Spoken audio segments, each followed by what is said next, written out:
Hello, everyone, and welcome to the Big Brother 21 Roundtable podcast. This is the podcast where we break down everything from the feeds. I'm your host, Taran Armstrong, and with me today is Melissa. How you doing, Melissa? I'm doing great. I'm very excited for Taran's new setup. That's probably the most exciting thing that's gone on this week. But no, I'm excited to talk about Big Brother with you guys. It feels like it's been forever since last Monday. But, unfortunately, we don't have Derek here. But it'll still be a great podcast, just not as long, maybe. Yes, hopefully. Hopefully. Also with me today is Brent. How you doing, Brent?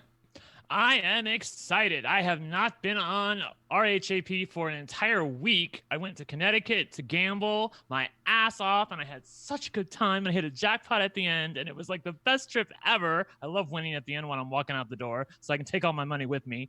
And it's been a fun week of feeds when I came back, because I came back on Thursday night, and that's when things got good. So I'm ready to talk about it. There you go.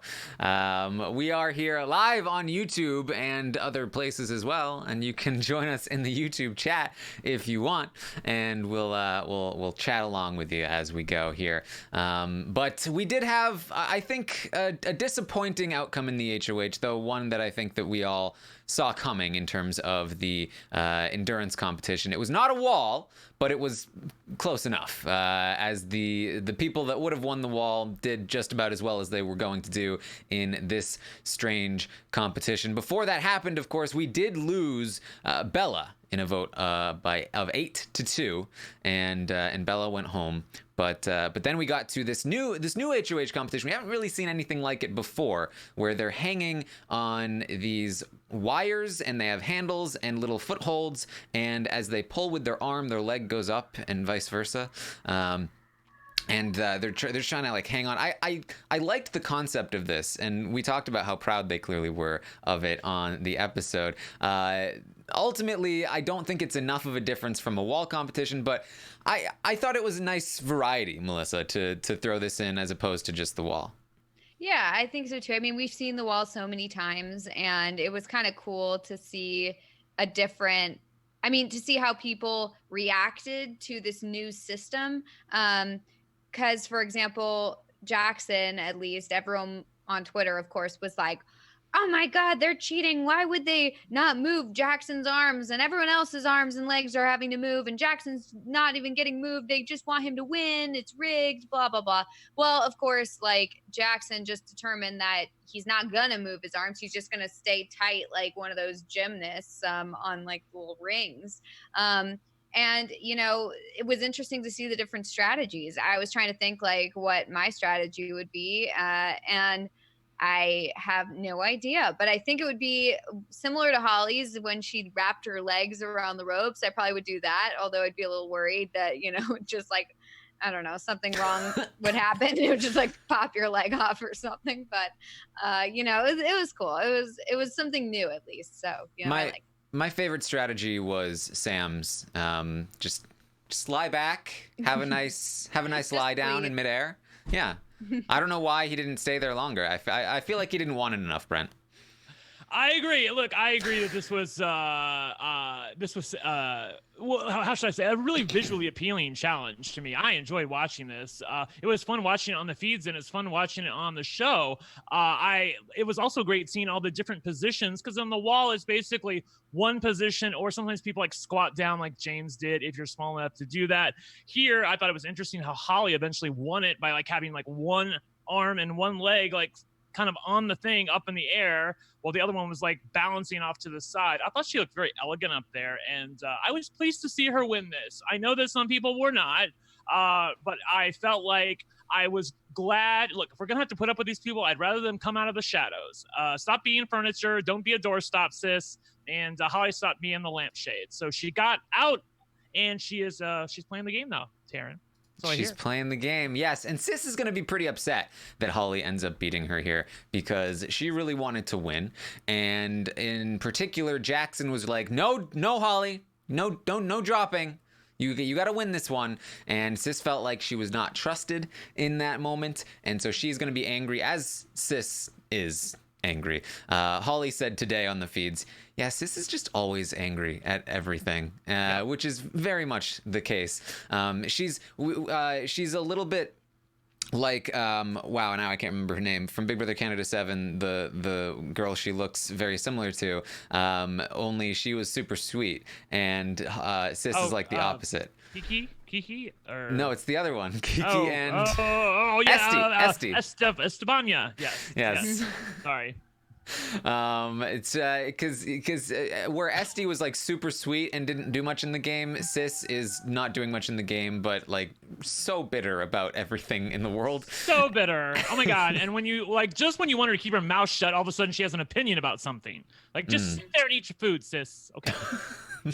So there's tension already there, and tension is going to continue to build as the cracks that were forming in the previous week between Christie and Jackson that we first saw in that conversation with Cliff, and then built as Nick started talking to Jackson and telling him that, hey, Christie's coming for you, and Kat was running back and forth and hearing from both sides that both sides wanted to target the other, and this built and built and built until the point where Holly ends up winning this HOH, and she's pretty quickly talking to Jackson about how they are at the bottom of the 6, and they do need to change that somehow. Whether it's this week or sometime soon, they need to figure out a way to get out from under this 4 ahead of them. And Jackson's idea to get out from that is to bring Cliff in.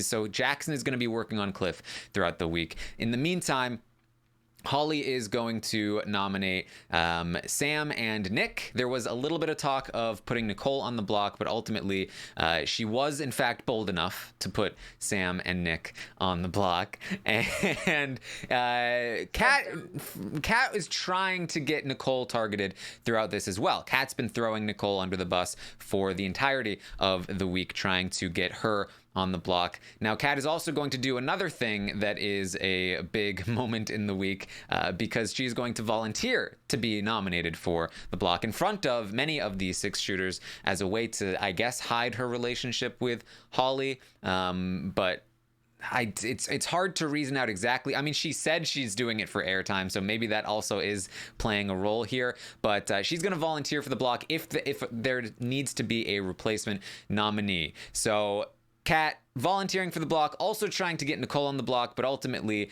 it's Sam and Nick that end up on the block here, Brent. Yes, I thought these nominations were a no-brainer. I thought they were making it a lot harder than it seems. It seemed to me like they should have been, because Jackson's he said this terribly paternalistic thing where, you know, like, if I were playing, it's basically saying like it's going to be bold for a woman like Holly to put 2 guys up on the block. He would do it, but it would be really bold for her to do it, which I thought was just condescending as you know what. But nevertheless, those were the correct nominations, because one of them is going to go, and one of them should, because they've both been playing like Jack. Let's be. I don't mean Jack the house guest. I mean Jack shit. So they've been playing terrible, is what I'm trying to say. Yes, many people in the chat bringing up our good friend Jordan Parhar, another Big Brother Canada reference here, as someone that volunteered for the block during his closest allies HOH reign. Did not go particularly well for him, Melissa.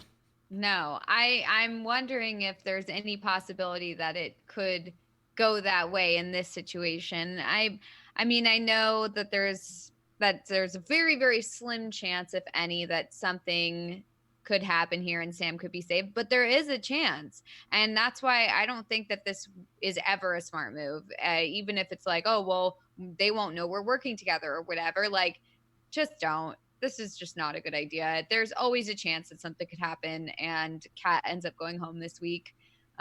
So this is just a bad play, I think.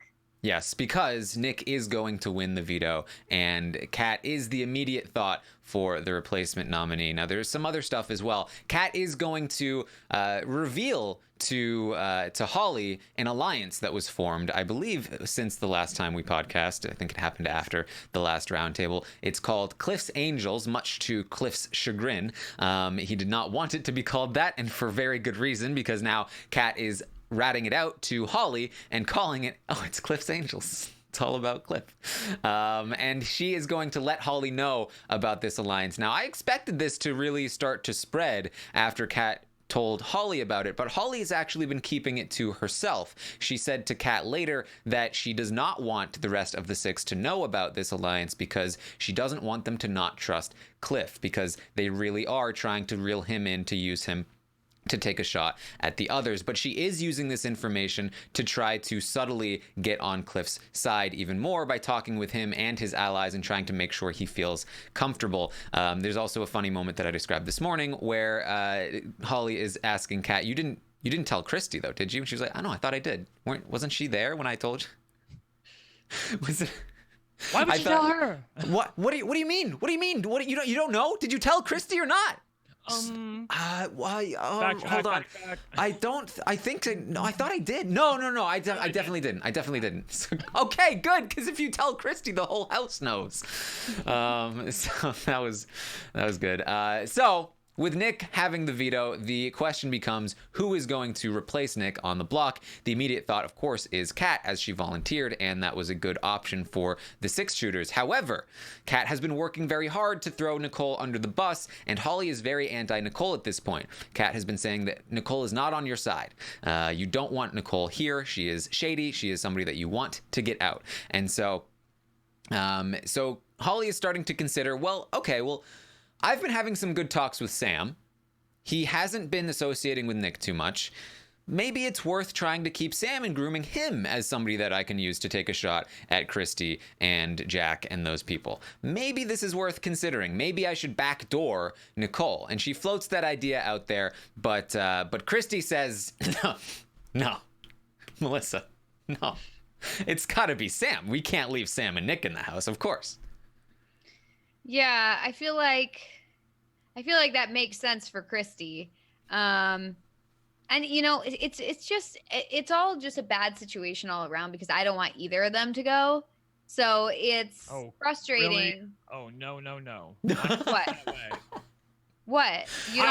I want Sam out of this house and interviewing with Rob Cesternino yesterday. Why? Actually, I'd prefer Taran, if I'm being honest, because Taran can pin him down about some shit that went on during the game. He has played terrible. Look, let me just get my rant out of the way right now, if you'll indulge me for 1 second, okay? This guy had everything laid out for him. And by everything, I don't mean the perfect Big Brother game. I mean, he had the fans' dream. And he's a fan of the show. He had the fans' dream. Let's be honest. When we all dream about being on Big Brother, we don't dream about playing like Derek Levasseur. At least I don't. And I think most fans don't. We dream about. Look at Taran's face. He totally dreams of it. Taran might. That's fine. Taran's like everybody else. Yeah, some fans. Most everybody else would dream of playing like Janelle. They want to play a little bit from the bottom and then have this epic turnaround where the fans love them, everybody loves them, and they go on to the finals and hopefully win the game. I know she didn't win the game, but she almost did. That's fine. Whatever. He had it all in front of him. He had it. He knew exactly where all the bodies were buried. He knew what the alliance was. He could not acknowledge that he was in trouble. He could not acknowledge that he was not one of the popular kids, that he was not at the bottom. He had all the information, Melissa. Now, I'm not even talking about the week 1 bullshit where he got Obi up on the block for no reason whatsoever, just because he wanted to use the goddamn veto. Which was stupid. I agree. But then he had a second chance, Taran. Yeah. He had a second chance to turn it all around. You tweeted it out. You're the chosen one. This could be the chosen one. And he is not the chosen one. He is like worse than Anakin. He is he tried to join the Sith and they didn't even want him. That's what happened. And so now he's going to get evicted and he totally deserves it. I am so excited to see him evicted. Here's the thing. I'm not saying he doesn't deserve it. I'm not saying but he plays so well. How could he be getting evicted right now? We're losing a great player. That's not what I'm saying. Who is that voice? That's my Taran voice. I'm kidding. It's a Brent voice. It's Brent. No, it's none of us, hopefully. But here's the thing. Well, actually.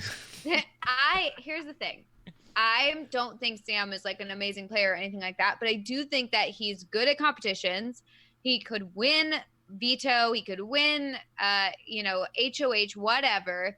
And I think if there's any chance of having the quote unquote outsiders do anything in this game, it would be ideal to keep Nick, Sam, Nicole, and Cliff. And I think that those are the important members of that. Well, they're like really the only members of the outside, but I think it's important to keep all those people there together. And, you know, so Kat can go this week, in my opinion, but you know, now we're losing possibly Sam. So that's why I'm saying, like, I don't want him to go this week. I don't want him to go, not because I love Sam, but because I feel like that's our only chance to have anything happen. So otherwise, I just feel like they're going to get picked up one by one. Maybe Cliff wins HOH next week and he's able to maybe get one person out. Like, I don't even know. Maybe he would just target Jess. Who knows? So I just feel like in order to get anything going, we need some outsiders who want to play. Can I tell you a little secret? I'm actually more worried about what an outsider would do with an HOH at this point than I am with the 6 shooters. Yeah. I feel like I know what the 6 shooters would do, and I'm okay with it. Whereas I feel like somebody like Nicole or Jess or Cliff, I feel like they could all screw it up. I really do. I feel like it'll look like, at least with the 6 shooters, we're like, okay, well, we would expect them to do this and we're annoyed with it, but we would expect it and it's good for their game. Whereas like if Nicole wins HOH and ends up like getting Nick evicted or something like that, like we will be furious with her. And I feel like that will absolutely tarnish her legacy coming out of the house. People will be like, she sucks. They'll be even more mad at her than they will be at any of the 6 shooters. So, you know, I am worried as well, but I would hope that they would be able to. I feel like that's where the fans are at this point. I feel like they're more mad at Cliff than they are at any of the 6 shooters right now. Which I do disagree with. You disagree with that they are more mad at Cliff? Well, I don't disagree with their anger. I disagree with the notion that they're angry because it was a terrible move. I think their anger is misplaced. Yeah, I agree. Yeah. We can talk about that. I want to talk about that as well, but when we can get to it. But yeah, I agree. It's not as cut and dry as they would have you believe. Yes. So Sam still on the block, and the question becomes: is Holly going to backdoor Nicole, or is she going to put Kat on the block and send Sam packing? So Christie is saying no. It has to be Sam. Come on. And Holly pretty quickly relents. She said, "Okay, yeah, you're right. You know, okay, Kat, you're gonna go on the block." But she starts to consider again, after talking with Sam and talking with Nicole, she's really starting to feel like, I don't know, I'm kind of considering this. In the meantime, Christie is really starting to wonder, am I just being paranoid? Are Jackson and Holly coming for me? I'm not sure. You know what? If Holly comes to me and tries to convince me to get Nicole out over Sam, that's the sign. That's the sign that she is conspiring. And so what happens immediately following that is that Holly goes to her and says, well, I was thinking about it, and I'm thinking maybe we should take Nicole out. I don't know. What do you think? And so Christie and Tommy talk her down once again and immediately start getting very suspicious of Holly's motivations. And this all blows up. I talked about this in detail this morning if you want to hear more about all of the detail. But ultimately what we got here was a bit of a back and forth where Sis is really trying hard to get Nicole backdoored because Sis wants Sam there to take a shot at Jackson. And Holly wants Sam there to take a shot at Christie and Tommy. And Sis is pitching to Holly about this, but then also running back to Christie and talking about how she doesn't trust Holly, and so she's going back and forth. And Kat is also somebody that's been going back and forth, and so Kat notices that Sis is going back and forth and says, hey, Sis is going back and forth. And then Holly is like, wow, Sis is at fault for all of this. And so Tommy and Christie catch wind of that. They realize that they got in a little bit in trouble because they got caught being mad at Holly. And they go, oh, yeah, Sis. It was Sis. We weren't mad. We weren't suspicious. And that's about how the day ended yesterday. Today, things have cooled down a bit. We got a 6-shooter meeting, and the plan is this. Nick uses the veto. Kat does go on the block. That's what happened. Right. And the plan is to evict Sam. Now, the 6 shooters got together in the HOH room today, and they all agreed the next 2 targets, Nick and Nicole. Now, there's a little bit of disagreement on which one should go first. Christie wants Nick to go first. Sis is piping up saying that she feels like Nicole should go first. We know that Holly has her own preferences. But ultimately, those are the 2 that they're publicly saying to each other that they want to target. They also talked about, where they're going to go from here and all of that stuff. But ultimately, what it comes down to is that they're targeting Nick and Nicole next. Now, there were some things left unsaid here. There's still a lot of talk between Holly and Jackson. They have approached Cliff about potentially taking a shot at Christie. Jackson has also approached Jack about this, and Jack has not revealed that to Christie. He has talked about it a little bit with Tommy, but for the most part, Jack is actually willing to just kind of sit back and keep these conversations private. Sis is now also running back and forth between Holly and Christie, talking about how she's super suspicious of Christie now, and Christie was the one that got her suspicious of Holly, and Holly is like, well, wow, why is Christie suspicious of me? And things are starting to bubble up again. One of the summaries I wrote here was Holly is still mad at Sis ultimately because Sis keeps flirting with Jackson, and Sis is mad at Kat because Kat is flirting with Jack, and Sis said that Kat doesn't know what the girl code is, and that just pissed Holly off even more because Sis doesn't know what the girl code is because she's been flirting with Jackson, and Jack has been flirting with Sis, which is making Christie mad because she feels like he's only doing that to make her jealous because he's not feeling comfortable with her anymore, which is actually true, and Jack has also been flirting with Kat because he's trying to keep her comfortable, which is making Sis even more uncomfortable with Kat and mad at her. And Jack in general is just worried about Christie running her mouth, and now he's talking to Tommy about it, and it's a big mess here, Melissa. Yeah, that just sounds really messy, and just, I mean, man, the drama, the infighting, it's not good. Grodner's happy. Lots of showmances, Melissa.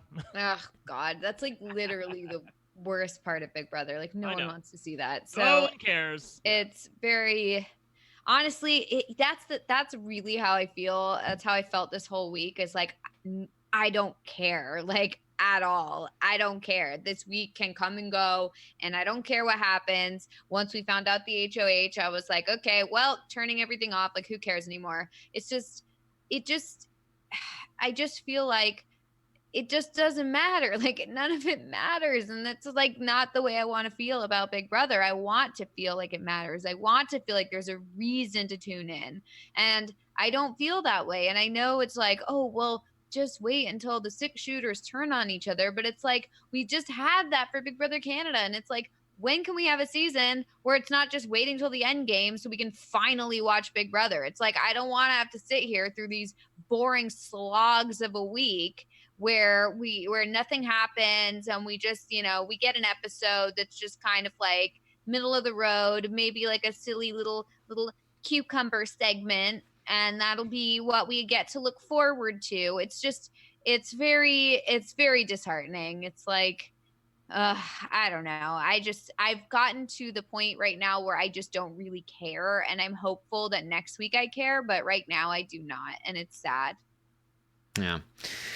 Well, the people in the house care, and it does look like Sam will be leaving unanimously. I do believe that Nick will also be voting Sam out this week. Nick doing everything that he can to play dead. To play, I'm completely gone. I am your slave. I will do whatever you need. I will tell you all of the things, and I am completely on your side, to the point that it is starting to work a little bit. Some of them do feel that Nick would not come after them if he won in HOH, though some of them don't feel that way, and he is still one of their main targets. He is doing his best to just placate them as much as possible. So that's where Nick stands. Sam's looking like he's going home, and we're heading into next week with, again, Nicole and Nick as the main targets, but with a decent chance of things getting messy once again, because while the 6 have come back together and things have cooled off a little bit, for the most part, these cracks have not been, they haven't been healed. They're still there. They're still under the surface. Exactly. Yeah. I have to say that, Melissa, I share your pain. I do. I empathize with you, but I feel like that I can pinpoint where we have gone wrong. And I'm willing, Taran, to plant my flag in the sand right now and tell you that more than ever, I wholeheartedly disagree with Cliff's decision last week to not go back on his word, not put Christie or Holly or whoever the hell up on the block. I really do feel like, and hear me out on this, okay? I thought you were going to say it was the Twist's fault. No, it's not the Twist fault. The Twist may have something to do with it eventually. We don't know. Here's the thing. The way things have transpired so far for Cliff and the rest of us who have to watch this season and endure it is about the best case scenario, I do feel like, for him, given that he was guaranteed 2 weeks of safety. He's hoping for the 6 to split open. It's looking like it's about to split open, but it's not quite there yet, and you really don't know what's going to happen. I feel like that this is probably the best you could reasonably hope for if you're somebody like Cliff. On the other hand, the one thing that really struck me when you're on the podcast with Kirsten and Mary was that you were so emphatic that Cliff made the correct move. And I am not. Here's the thing. I'm not sure that you're not wrong. I'm sure. I don't know. Yeah, I know. Two negatives. I'm not sure that you're. I'm not sure. Here's the thing. I'm I not also saying planting my flag. I'm not saying you're wrong, but I'm taking my stand. I'm not saying you're wrong, but I'm taking my stand. What I'm trying to say is this: we do not know the alternate timeline that would have happened if Cliff had gone back on his word. I know that you're saying, "Oh, Cliff would have been the number one target." Girl, how do you know that? Because Bella still would have been in the house. How the hell are they? They hated Bella with a passion. Are you really going to tell me that even after he does that, that he's going to be the number one target for everybody?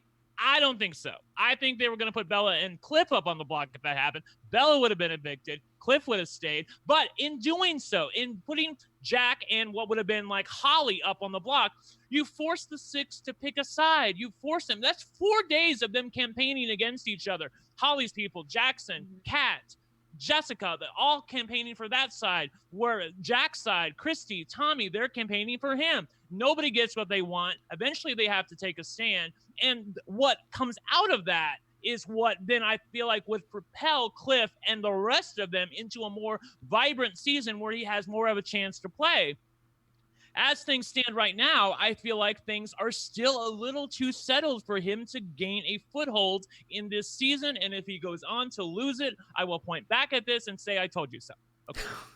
Well, I will say, of course, that is all very possible. And that's one of the reasons why I was kind of torn at the time, that I was like, I kind of feel like this could work because of the splitting effect. But I will say that the way that I see that week playing out is that the reason Bella was targeted over both Sam and Nick, even though they were both bigger threats than Bella, was because of the personal vendetta they had against her. As you pointed out, they hated her. Yes. They hated her for getting her nose pierced and saying, well, I'm in an alliance? Yeah. Imagine how much they're going to hate Cliff for making one of the more cold-blooded moves in Big Brother history right to their face, tricking them all. And even if there is a little bit of infighting over who goes home that week, I don't think that's enough to counter the fact that, you know, Tommy's going to be, hey, guys, remember, Cliff did this to us. This is what he wants. This was his goal in the first place. He is the enemy. We need to focus on him. I think 100% they stick together. They're much more solid together than they were before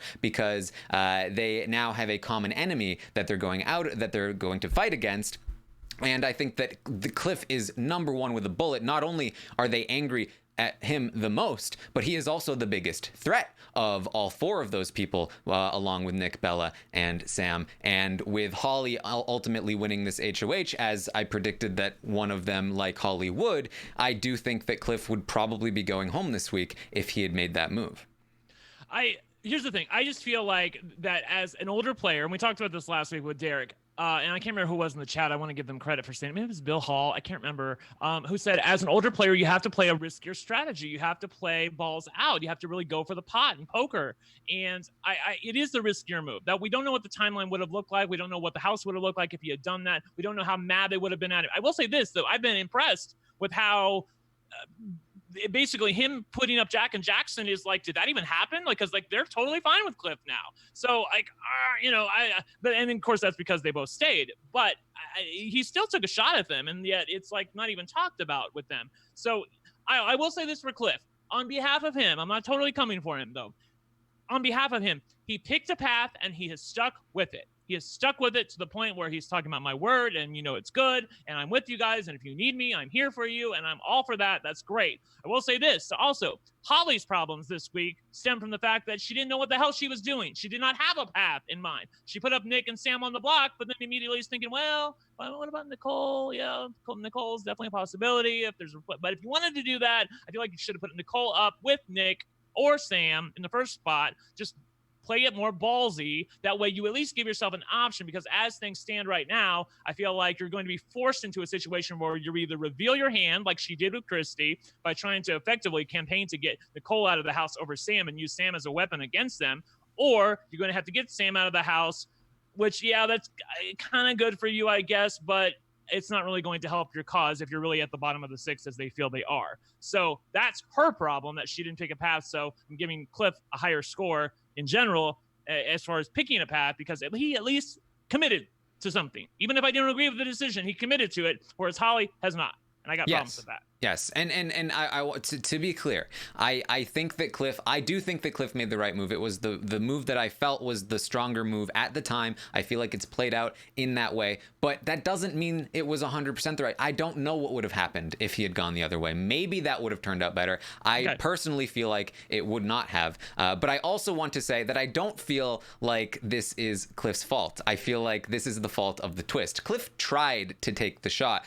The twist put him in a really bad spot. He had to pick between a rock and a hard place, and he chose the hard place, and he hoped that it was the right move, and it's worked out pretty well for him so far. But if he had chosen the rock, it still would have been a really tough spot, and I can't fault him for not choosing the rock. It was the twist that put him there in the first place. He tried. He put Jack and Jackson on the block. He did. Yeah. And that's why I don't come from him as hard as I could. But I would have liked for him to make the move that we all wanted him to make. I'm kind of like with Kirsten and Mary, where like I feel like his win equity is so non-existent anyway. Like, go ahead and make the move. Like, play ballsy, or why not? You're on Big Brother. Like, and I do agree with that. Yeah. Okay, cool. All right. That's my main thing. Is I just wish he did it, because that's a move that will make you remembered. Like, that's a move that could possibly get you America's favorite player. That's a move that creates a narrative for yourself in the game. Otherwise, there's a possibility that Cliff goes home like next week or something, and that's his whole story is nothing. Or like it's a story of like it could have been great. And that's not the kind of legacy, at least like I would want to leave. Like, I understand trying to play it safe and being like, look, like I can't do this. Like I'm just gonna see if I can make it a few more weeks, get to jury, whatever. I get that, but like that's not the way I would play. I'd play balls to the wall, whatever you have to do, make a legacy for yourself, be remembered. I would get out there and I would play. And I had thought, when Cliff was doing his whole like by himself, like there's a new sheriff in town, like you can call me boss, all that stuff. I was like, yes, this guy's gonna do it. This guy's gonna do it. And even though the twist screwed him, yes, we can all agree on that. I just thought that it was gonna be like, you know what? I'm still going to go for it. Who cares? Whatever. I'm just going to play. I'm going to play dirty. I'm going to play whatever I have to do, like to, make a name for myself and play the game of Big Brother. But, I get both. I get the reason why he did it, but I'm still disappointed. Right. Yeah, I think it's Jeff Probst who says on Survivor, he always wants people to play the first time as if they're playing for their second time. And that's what I would really wanted for Cliff, was for him to just go balls out, do everything he could, be remembered, take the riskier play. Your win equity so low. Why not? You never know. I mean, like the house shakeup, I think would have been greater than what Taran is supposing it might be, but Taran maybe also be correct. So I don't know. I'm just saying that timeline is so unclear that I would have rather have seen that than the status quo as it stands. But he didn't do it. So we'll see. Maybe it might work out for him, but I don't think so. Yeah, and I will say this too. I think that if Cliff goes home this week following the big move, a lot of people will be like, "Yeah, sure, that was exciting, Cliff, but that was a dumb move. Why'd you do that? Why'd you do that? That was so dumb. You went home the next week. Of course you're going to go home the next week." So I think it's again, it was a hard one to win. Either way he went there. But I do agree that the more exciting way would have been at least a little bit better. So let's talk about the state of the house here, because there's some interesting dynamics at play. Obviously, 6 shooters are still running the game. It's Christie, Tommy, Jack, Sis, Jackson, and Holly. However, there's a bit of a new structure forming at the moment, it's a very fluid structure because things keep changing. It was for a long time this week, Christie, Tommy, Jack, Sis versus Jackson, Holly, but it's changed a little bit. It's actually becoming Christie and Tommy versus Holly and Jackson, with Jack and Sis kind of in the middle, kind of playing both sides. Sis, I think, on accident. Jack, a little bit on purpose. And there was a fun conversation between Jack and Sis today where she was like, I love Christie, but she's really starting to freak me out. And he's like, yeah, keep that to yourself. Stop. Don't say anything. So both sides of this kind of infighting are hoping to use Cliff to strike at the other. Both sides think that they have Kat, except for Tommy. On both accounts, Tommy does not trust Kat. He thinks that she's on the other side. And he also does not trust Cliff because he thinks that he's smarter than to stay true to this deal. But that being said, Christie wants to use Cliff. Christie feels decent with Kat, and then Jackson and Holly also want to use Cliff. They feel very good with him, and of course they also feel very good with Kat because of Holly's connection to Kat. And I shouldn't say Jackson feels good about Kat. He hates her and still wants her gone. But Holly is keeping him in line as far as that's concerned. So Cliff and Kat, I called them quote unquote bought and paid for. That's how Jack likes to describe them. That they are, they have been bought, they have been paid for, and we do not need to worry about them. It's the other people we need to worry about. Nicole, Jess, and Nick. As I mentioned, they are targeting Nick and Nicole. That is about the state of this Six Shooters alliance, Melissa. Can we just get rid of Jess? Like, honestly, she does nothing. Like, she contributes nothing. If anything, she's like, and that's the thing is, like, because she contributes nothing, she's probably going to go pretty far. And that is going to be just so awful. Like, and then think about it. What a waste of a week, too. Like, with the week we get out Jess, like, that's going to be such a waste. No one's going to want to get out. Like, we're going to be bored because Just we're hope going to for be a double.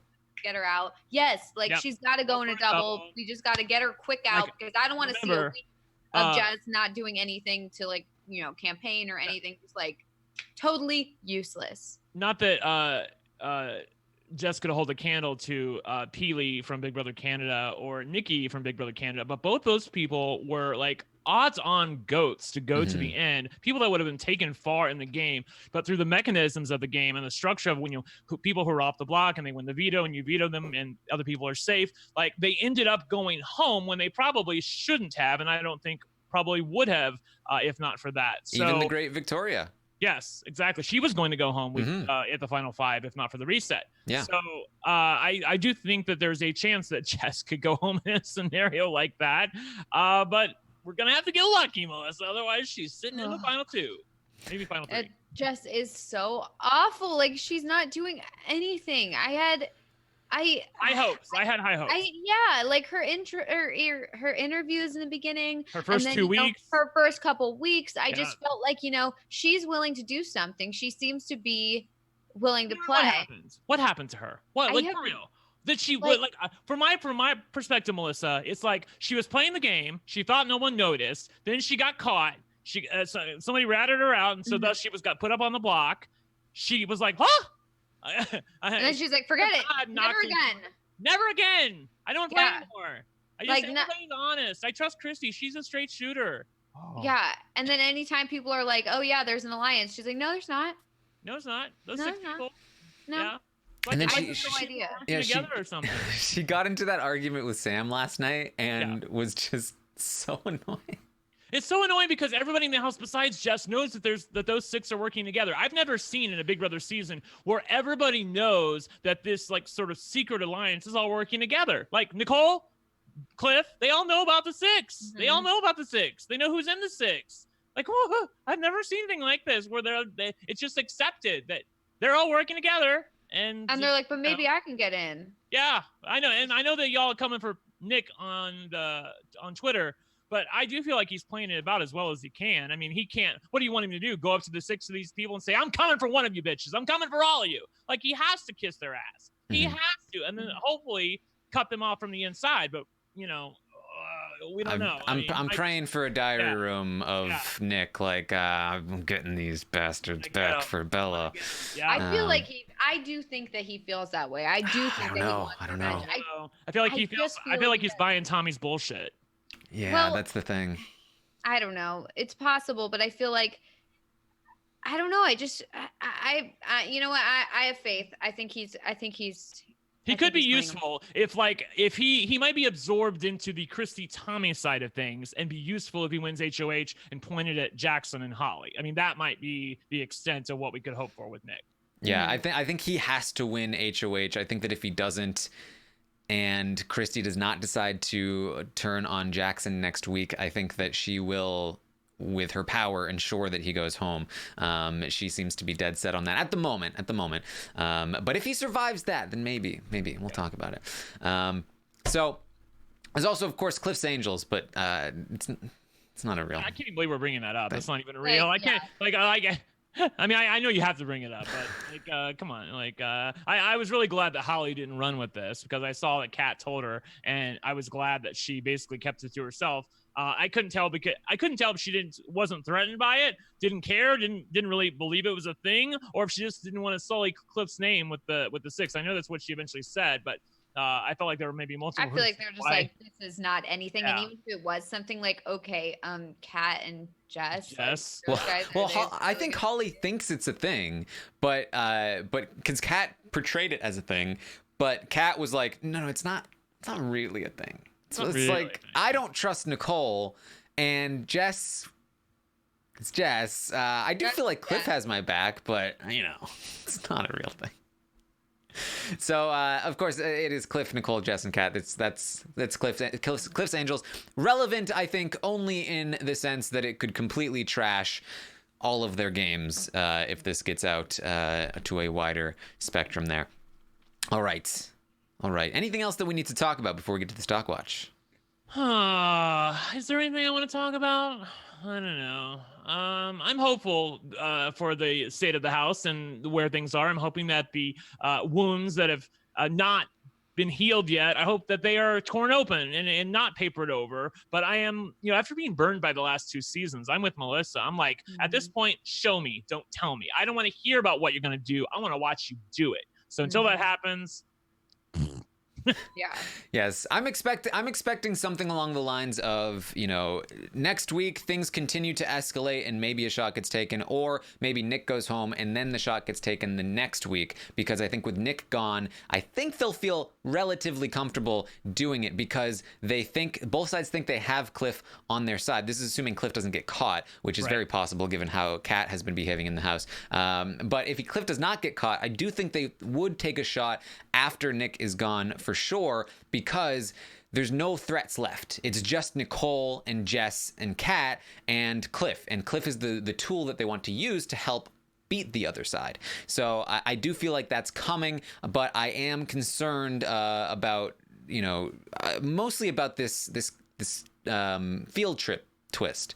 We don't know the details of it. Go ahead. Right. I'm just shooting the shit here, but I have to believe that they're not trying to pull a fast one on us. I mean, they said that, you were going to send 3 people on a field trip and one of their games is going to be in jeopardy. I know that some people have talked about, well, what happens to the other 2 people? Do they get a good power or something? No. Like when you have the host of the show, Julie Chen, openly coming out against the 6 shooters and Jack in particular on Twitter, which I don't remember her ever doing like in this way, where she's totally sandbagging them and making them look terrible.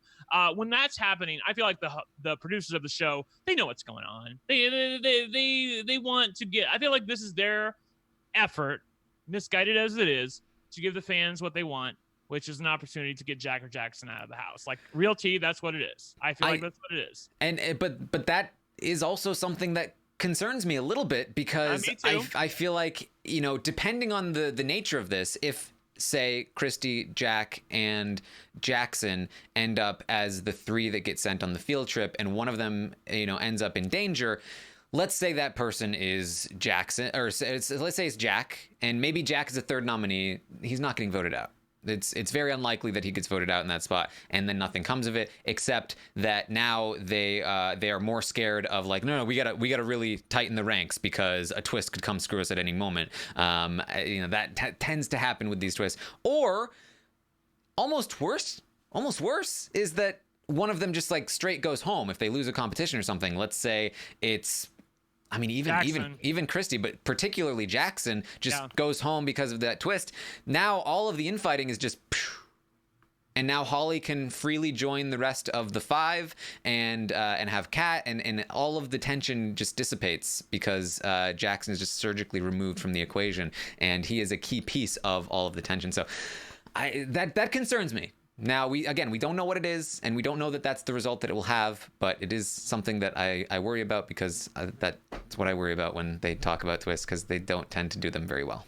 Yeah, I'm very confused by this twist, so I feel like I want to get it like cleared up. I guess we don't really know all the details of it, but like, for example, do we know if they're going to explain to the house guests that like you guys were voted for because you're going to get a punishment, or like America decided to like punish you? Or is it possible that it would be interpreted as like America giving you a reward? Like you get, I don't know what the field trip means, but like, is there any way that like this could be interpreted as a good thing that they get? I mean, I think it depends on whether it's their game that's in danger, or if they have somebody else's game, they put somebody else's game in danger. If one of them is in trouble, then I think they'll interpret it, oh, this was not a good thing. But if it's like a tribunal or whatever it is in the challenge, where they are choosing somebody collectively to put as a third nominee or something along those lines, then I think they would obviously look at that as a reward. And of course, if that were the case, I'd be worried about the fact that I think Kat would probably be there, and I don't know what she would do in terms of blocking anything good. Do we think that they're going to further explain this to us so that way we can vote for the right people? Or do you think it's just going to be like, you could influence a game, like, who knows? Oh, it's the Big Brother voice. I'm worried. That is the Big Brother voice, actually. Yeah, now that you think about it. It's not great, but you know, it works. It serves its purpose. But I'm concerned for a few reasons. Number one, it's not explained properly, and we all think, oh, we're going to punish these people, so let's vote for, you know, Jackson and Jack and Jess, for example. Like, let's punish them, whatever. So then they go there, they end up winning a reward. It's not a punishment. They get to choose someone to punish in the house. We end up losing Cliff or Nicole or whatever because of this thing that we thought we were voting for a bad thing.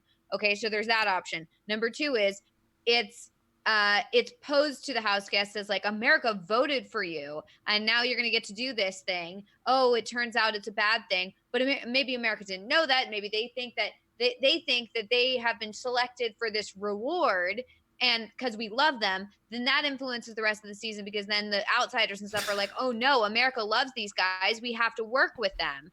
Or Christie and Tommy or whatever are like, oh, we're so worried about our image, we want to work with them because, you know, we want to work with the people America loves. So I feel like there are so many ways that this can be interpreted, unless Big Brother tells us explicitly that if you vote for them to go on this field trip, it is a punishment. One of those people on the field trip will be affected, their game, in a negative way, and they will be informed that this is a punishment. Like, I feel like there is a very set parameters that need to be in place in order for this to be a good thing for all of us as the audience. Otherwise, it's too messy. I think they'll explain it. I mean, I think that, you know, come Thursday or whatever, they'll be like, all right, it's time for America's vote. You know, you're going to be voting for 3 house guests to get in danger for elimination, or the double elim.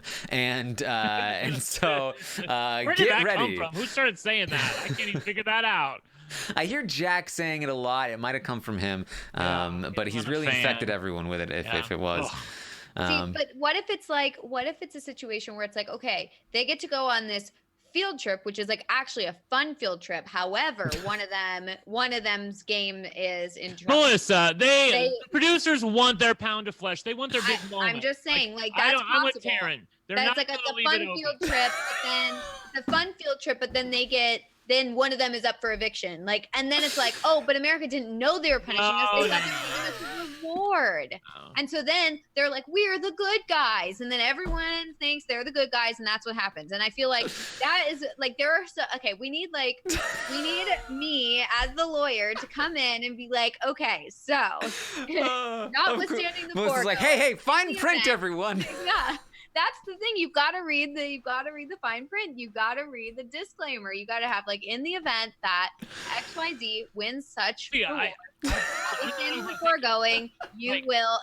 Like, let's be honest. We know She's who's so going to go. dedicated to this theory. I know, right? I'm serious because we've seen it before where they're like, "Oh, we want to work with America Loves," like, and then we think we're voting for something, and then it ends up we're voting for something else, and then nobody knows.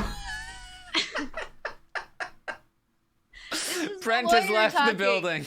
This is the lawyer speak. I'm telling you, as a lawyer, I've seen it all. You gotta know.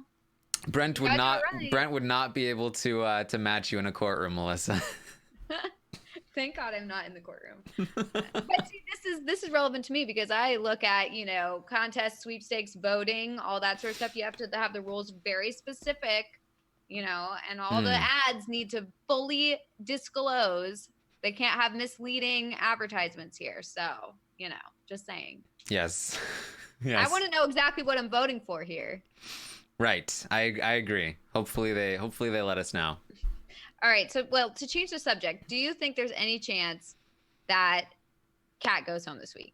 I do think that the opening is there.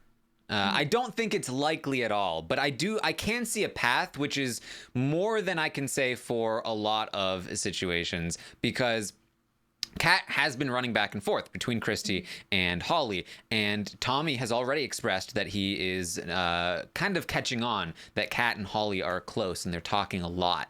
And he in particular does not really trust Kat, with Kat running back and forth and talking about things like Cliff's Angels and being super paranoid and like, are you going to vote me out? Are you going to vote me out? I could see something start to form. And also, if the cracks continue to gather in terms of the Christie versus Holly stuff, then it could be a similar situation to the Nick and Bella spot where they decide, you know what? Kat is a number for Holly. If we're going to take our shot against Holly and Jackson next week, then we might as well start now and take out Kat so that there's less chance of retaliation here. Is that possible? I think theoretically it's possible. Like I said, the path is there, but there's a lot that needs to happen in order to get there in the first place, and I think it's pretty far-fetched at the moment. Okay. Yeah, that's kind of what I was seeing too, is that like there's a chance, slim chance, but a chance nonetheless. But the likelihood of Kat going home this week is not happening. Also, Amon's comment about in the chat about Brent being held in contempt of court with Judge Deni if he doesn't get back here. I had to leave for a second. I'm sorry. That may happen again. I need hot water because, as I told Taran and Melissa, I'm not going to get into it. I have an infected finger and I have to soak it in hot water, and it's really painful right now. So if I sound pissy, that's why.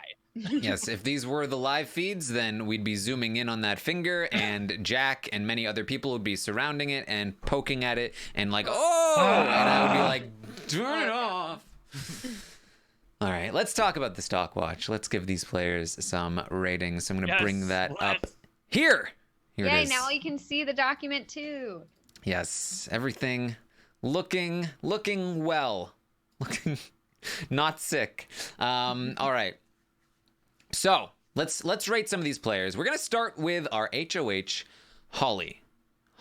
I cannot say that this has been a great week for Holly. Usually isn't when you win HOH, but it's especially not when you win HOH and you can't see that this is perhaps the time for a move, which is not something that we've talked about a lot yet on this podcast, which is that Holly, I think, missed a huge opportunity here. In the same way that Nick and Bella missed their opportunity, I don't think it's quite as urgent as Nick and Bella were, the situation they were in, but I do think it is somewhat urgent, and I don't know how many more chances she's going to get to take this shot. I think that she does have the backing. She has Jackson and Kat, who are immensely loyal to her. She has Cliff, who I think will back the play, even though I don't think he's reliable in the long run. And then, of course, Jess comes along with Kat. That's somebody that they can pull over as well. And they can use Nick and Sam, who would be absolutely loyal to them moving forward. They said at the start of the week, we never had anything against you guys. It was Christie that screwed us over. So if she takes some kind of shot at that group, I do feel like she has the numbers to back her up, and she can start something new moving forward. especially considering how much Christie and Tommy and even Jack and Sis at one point were talking about making some kind of move against them.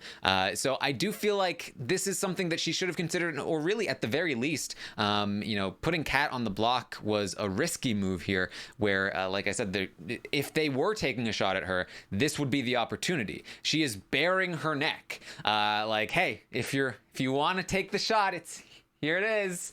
And that's a risky play. I don't really agree with what she's been doing this week as HOH, and I was pretty high on her last week. But Melissa, let's start with you. You were the lowest of us three here. You had a 6 for Holly last week. How do you feel about her this week? I don't know. I feel like it's hard to judge because I don't think she's doing a bad job now that she is HOH, but at the same time, I'm kind of like, well, did she need to win HOH this week? I don't know. It was down to her and Annalise. And if anything, the fact that she stayed on so long kind of looked bad, considering it's like, hey, we're all supposed to be on the same team here. And then you see Jackson off to the side being like, don't drop. It's like, okay, now I feel like there is something going on. So I don't quite like that she got HOH, but at the same time, it's kind of like, whatever, win HOH, we're getting down to it. Or if it's down to the two of you, might as well do it. Like, why does Annalise get to be HOH and not you? But I don't know. I don't feel great because I do feel like she's kind of easily influenced by Jackson, which I don't think is super great. I don't know. I feel about the same as Holly as I did last week, even though she's HOH, which is kind of crazy. So I'm just going to give her a 6 again. Whatever. There you go. So I'm going to give her a 4, which is a 3-point drop from what I gave her last week. And the reason being, I felt great about her position before the events of the last week, where we learned that like all of the tension built between Christie and Jackson and all this stuff really started to come into effect here after the roundtable last week, and her position slowly deteriorated even before she became HOH. Then she won HOH, and she is now sullying herself in terms of the fact that she is getting rid of Sam, who was a potential ally for her, somebody that she could have picked up. She is angering Nick in the process. Nick is going to be running to Tommy and Christie, so he's going to be with them on their side of this war. She's lost Sam and Nick. She also has talked about putting Nicole on the block, and everyone knows it, so she's not exactly picking Nicole up anytime soon due to her indecision over the course of the week as HOH. And so all she has left is Kat, the person she had, a connection with outside of the game, and Jackson, who is her showmance, and maybe Cliff, only because she's in the worst position and therefore more appetizing for him to like go to help, bolster that side, to help go to war with the other side.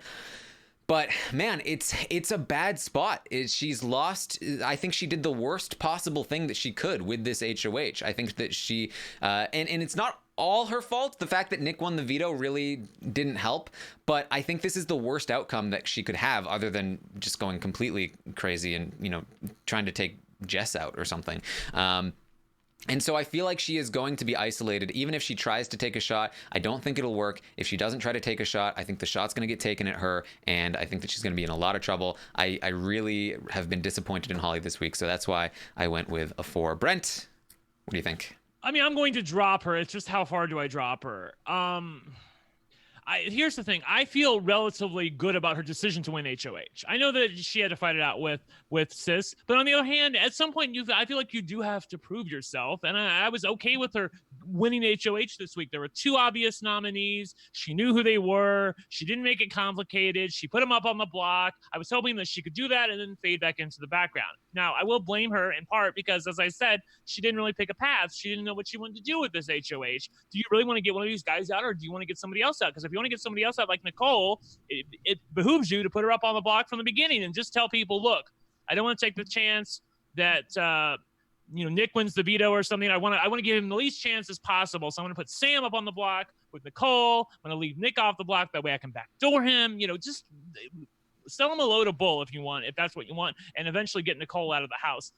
But the way you played it, you didn't really choose. You let other people choose for you, and so that impacted your position in the house. However, as Taran points out, if Jackson does go home through by way of a twist, I do feel like Holly will be harmlessly reabsorbed into the 5. And also, if they do go up on the block, I feel like Jackson's going home. Holly is in their good graces. That's why you use a meat shield for a meat shield. They do have people that back them up, and although I don't agree with her decision to put Kat up on the block, I feel like it was kind of out of Holly's hands in some way, because Kat opened her big mouth, and then it got out that she was volunteering, and then she was like, oh, what can I do? So I still believe in her, and I'm very taken with her reads on the game, although she did screw up a few things over the past 24 hours since I said that on Twitter. I am very taken with how she sees the house, how she sees who's in control, who she feels like is threatening at the end, and who she feels like is not. And I do believe in her relationship with Kat, that it will hold. I don't feel like, I think you said a couple weeks ago that you thought that Holly would throw her overboard for Jackson. I don't really feel like that. I feel like she's in it to win it with Kat. I don't know how that's going to work out, but I feel like that at least it's somebody. So I'm going to give her a 6. I feel pretty good. Okay. I had her a 7 last week, so it's down a point. And I bought Holly's stock, so that's about all I can do. Oh boy. Well, so in regards to whether or not Holly would choose Jackson over Kat, I do feel a little more comfortable that Kat might not, or sorry, that Holly might not drop Kat immediately, because Holly did not mention the Cliff's Angels to Jackson.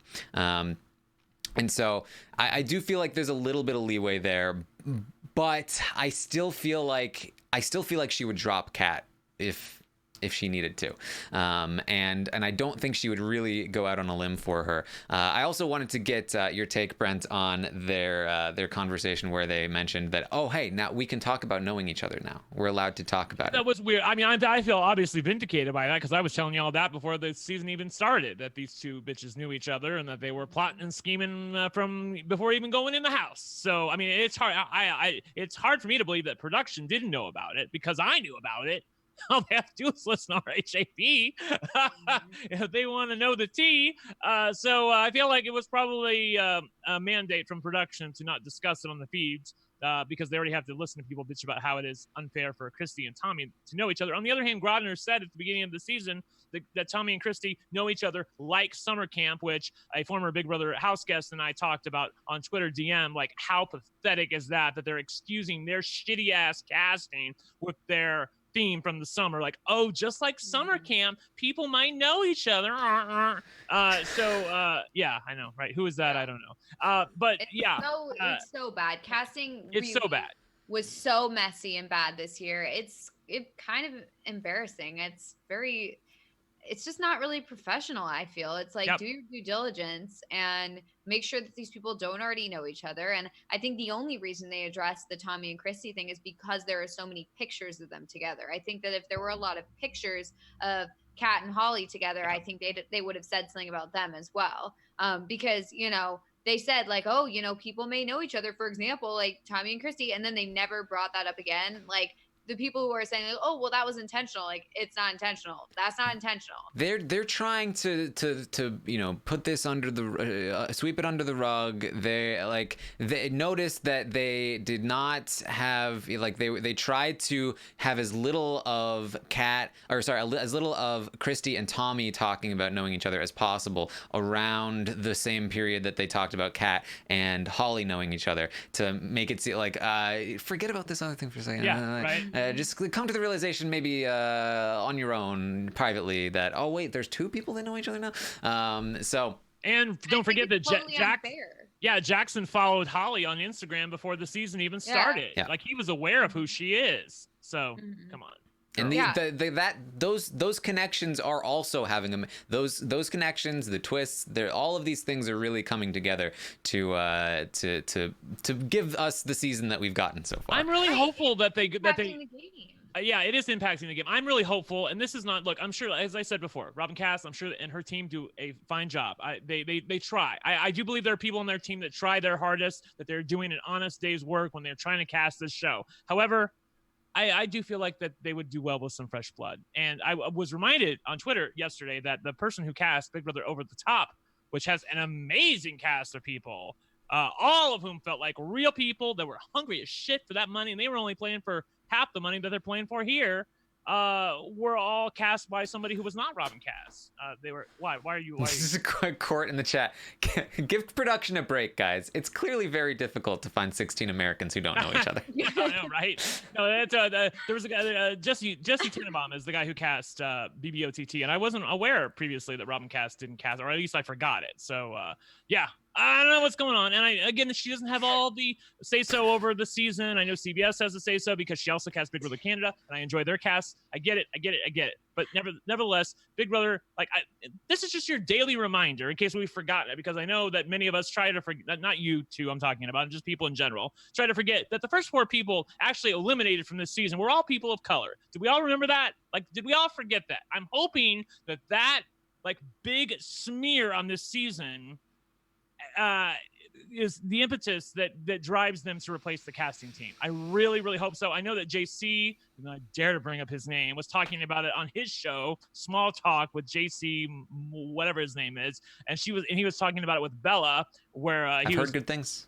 Yeah, whatever. I thought it was okay. But Bella was being asked about how racist her season was, and even though JC couldn't correctly identify Ovi as a person of color. Yes, JC, Ovi is a person of color. He didn't even recognize that. If you don't know, sorry. I can't help but shade him. I don't enjoy the JC of it all. So yeah. I mean, I've never said before that they should, figure out a new casting situation, but I think they need to figure out a new casting situation. I just think that court jokes, they can't find 16 Americans that don't know each other. I mean, I know that's a joke because obviously it's the easiest thing in the world to find 16 Americans who don't know each other. Come on, just look elsewhere other than Instagram, top influencers. And these guys aren't even top influencers. It's not even but it makes so much sense. We got to get these people because also if you follow someone on Instagram, that does not mean you're going to go then watch them on Big Brother. I'm sorry, you're not. And, I just think it's ridiculous. I was also, and it's bad. We haven't even got to him yet, but just for me to complain about Jack, him talking about, why is Nicole even here? I'm sure her casting assessment, when she was going through casting, it was so much harder for someone like Nicole to get on the show than it was for Jack to be found in some bar somewhere and for them to be stuck on the show a week before sequester ended. So give me a break with that, sister. It doesn't become you. Yeah. Also, we need new casting. I just in case I was the only one that heard it, about a minute ago, Brent said yeah, and it sounded like Kermit the Frog to me. And yeah. What? I said yeah. How? Yeah. In what way? How? Oh, I can't do a Kermit the Frog. I'm just pointing it for the audio listeners. If you're interested in going back and checking that out for me. I don't know when it was, or I would do I'm trying to think of how Kermit would say yeah. Yeah. All right. So we haven't finished, Holly. I'm sorry. What did the audience say, Taran? All right. So the audience was very low on Holly last week. They gave Holly a 4, which we felt at the time was whoa, audience, what are you doing? But I bet they felt very vindicated this week. They stuck with their 4, and I'm down there with them now, even though Melissa and Brent haven't followed quite yet. But we'll see how things go from here. Here's the thing, just to be clear on my rating, I do believe that she has played this week not as well as she could have. However, I do think her position in the house is okay. Jackson's always going to get evicted before her, and I don't think that on her own people are going to look at her as some big bad guy. I really don't. I don't know how. First of all, if she goes up on the block next to Jackson and Jackson wins the veto, lights out. Worst case scenario. And then even if Jackson goes home, I feel I don't know how she's able to repair those relationships after they just turned on her. I feel similar to how Nick is trying to do his best to crawl back to them, they're never going to be oh yeah, you're definitely going to forgive us for evicting your boyfriend. Jack did. Cliff did. Cliff is true. Totally. Cliff did it. Yeah. Yeah. I feel she is a smart woman. She really is. I know that we've made jokes about this in the past, but with Kat being a beauty contestant, but Holly was also a beauty pageant contestant and took it very seriously from what I hear. And those women, they really know what they're doing. So I feel like Holly has the things that you need to have in the Big Brother house. She has ability to win endurance competitions. I feel like she's respected in the Big Brother house. I do feel like she could win a jury vote. Yeah. And I feel like her position is not terrible, although she has played this week. I wouldn't say as worst as she could play it, but it's pretty bad. Pretty bad. Yeah. Yeah. I feel like she's being saved though because of her position. Sorry, go ahead. Yes. All right. Let's talk about Jackson. Jackson as the co-HOH this week. Holly and Jackson, they did try to avoid spending a lot of time together and isolating themselves at the start of the week, but that really quickly went by the wayside. Yep. And Jackson continues to piss off Christie, to make a bigger target of himself, and he's also gaming very hard. The way that he has approached Jack and Cliff about targeting Christie is very dangerous. Now, he kind of has to because he is on the bottom and he's gaming his way out of it. And if he gets through this, I can see a path through this for him. But it's going to be so tricky because even if Cliff is dumb enough to take the shot for Jackson, and be the weapon that Jackson uses to take a shot at the other side, I still feel like there's no way Jackson is able, and I might have said Jack there. There's no way Jackson is able to hide the fact that he's complicit in it because he's mentioned it to Jack and he's mentioned it to other people, and it's out there that he wanted to do this. And I think that Jackson is always going to be the target ahead of Holly. I think that Jackson's path to the end has just gone down and down, and I think it has worsened considerably during this HOH reign. I dropped Holly from a 7 to a 4. I'm going to drop Jackson from a 5 to a 3. I do not feel good about him, even in the short term, but especially now in the long term, unless he really makes some things happen for him in the coming weeks. So that's how I feel about Jackson. Brent, what do you think? I feel similarly about Jackson. I do feel like that there's a chance that he's on his way out, either via the twist or via the house. I think it would be more satisfying with the house, and I would be really sad if the twist is what ends up getting him kicked out, because I do feel like the house is going to do it on its own. I don't feel like he's long for the game. There's a small chance that he could turn it around because he is on the bottom, as Taran said, but I think that the people he's depending on, like Cliff, are smart enough not to make the move that he probably needs them to make. So given that, I mean, I had him at a 4 last week. He's definitely played worse. It's just, do I want to go down to a 2? I don't feel like he's worthy of a 2. 2 is like Jess territory. So I'm going to stick with a 3, and he deserves it. Yeah, I'm keeping with my 3 as well. Same reasons you guys said and same reasons I said last week. He's not doing himself any favors. People are upset with him and the way he treats people. And I think that his game will come to an end. All right, well, that's going to be straight 3s for Jackson here because the audience also dropped from their 4 down to a 3 for Jackson. All right, let's talk about Sam. I still had some hope for Sam, and there was a chance he could have stayed this week because Christie really wanted Nick out over Sam, but things are looking dire here this week. He did not win the veto. Nick won the veto, and now Sam is up on the block next to Kat. We talked about it just a second ago that things very unlikely that Sam survives the week. Melissa, what are your thoughts? I don't feel great about his game. I mean, I think that there's some chance that he stays, but at the same time, yeah, I don't know. It's sucky because I do want him to stay, but yeah, I don't feel great. I feel like he's out the door, and even if he doesn't go out the door, I don't know if I see a way forward for him unless, for whatever reason, the 6 decide to turn on themselves. So I'm going to give him a 3. All right. I'm going to go with a 2 for Sam. Dropped from the 3 previously. I do feel he's good enough at competitions. He's got enough social capital in the house that if for some reason he stayed, I don't think he's drawing dead, but I think it's very unlikely he stays this week, and he does have a tough road ahead of him, even if he does. So it's a 2 for me. Yeah, I'm actually shocked looking at this previous week that I didn't give him what I'm about to give him now, which is the 1 paddle. He deserves it. He's played terrible. He's played terrible for weeks on end, and eventually You got nowhere to run, Sam, but I gave you a 2 last week and you're about ready to walk out the door. So how can I give you anything other than a 1? Again, nice guy personally. Seems like he's a fan of the show. But again, if I didn't make this clear before, he had everything set up for him. He knew where all the bodies were buried. He knew what the alliance was. He knew people who were working together. He had the dream of a Big Brother fan, which was to run it up from the bottom, to send it from the bottom. And he blew it. He just wanted to be with the cool kids, wanted to be safe, wanted to just lounge around, wait till jury. No, girl, you're in there to play Big Brother. Get in there and play. You didn't play. You had all the information. I still go back to that week where Nick was HOH, and he turns to Sam and says, I don't know, kind of feeling a little weird about the 6 people over here.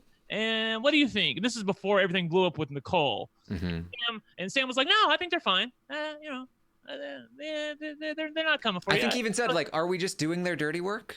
Yeah. Nah, we'll build trust with them. Yep, we'll build trust with them. Nope. Yep.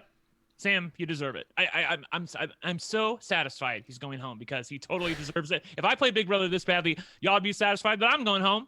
So there. I will say this though.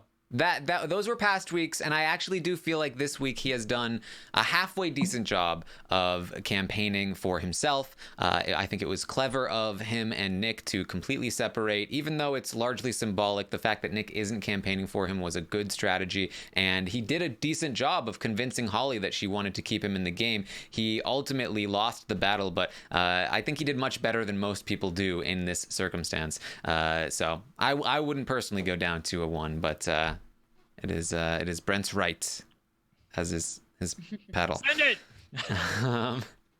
The audience, this was a close one, but the audience did go with a 2 for Sam, down from the 4 the previous week. So there you go, down at a 2 for Sam. Let's talk about Jack. Jack had straight 4s last week. You call me crazy, but Jack didn't have too bad of a week here. And he's actually in a somewhat decent position in between the two, Christie and Jackson.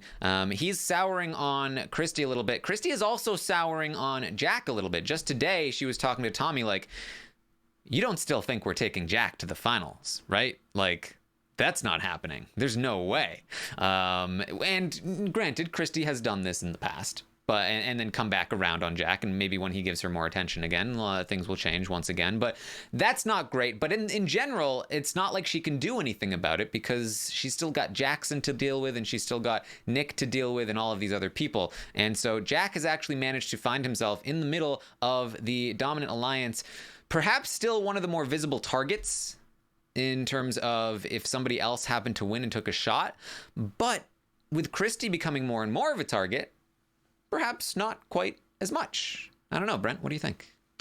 Yeah, I'm gonna make a lot of people mad. I have to tell you. I mean, I think he's an asshole, and I really don't care to know him. And he's probably gonna block me on Twitter, so whatever. But wow, he has played a really good game this week, you guys.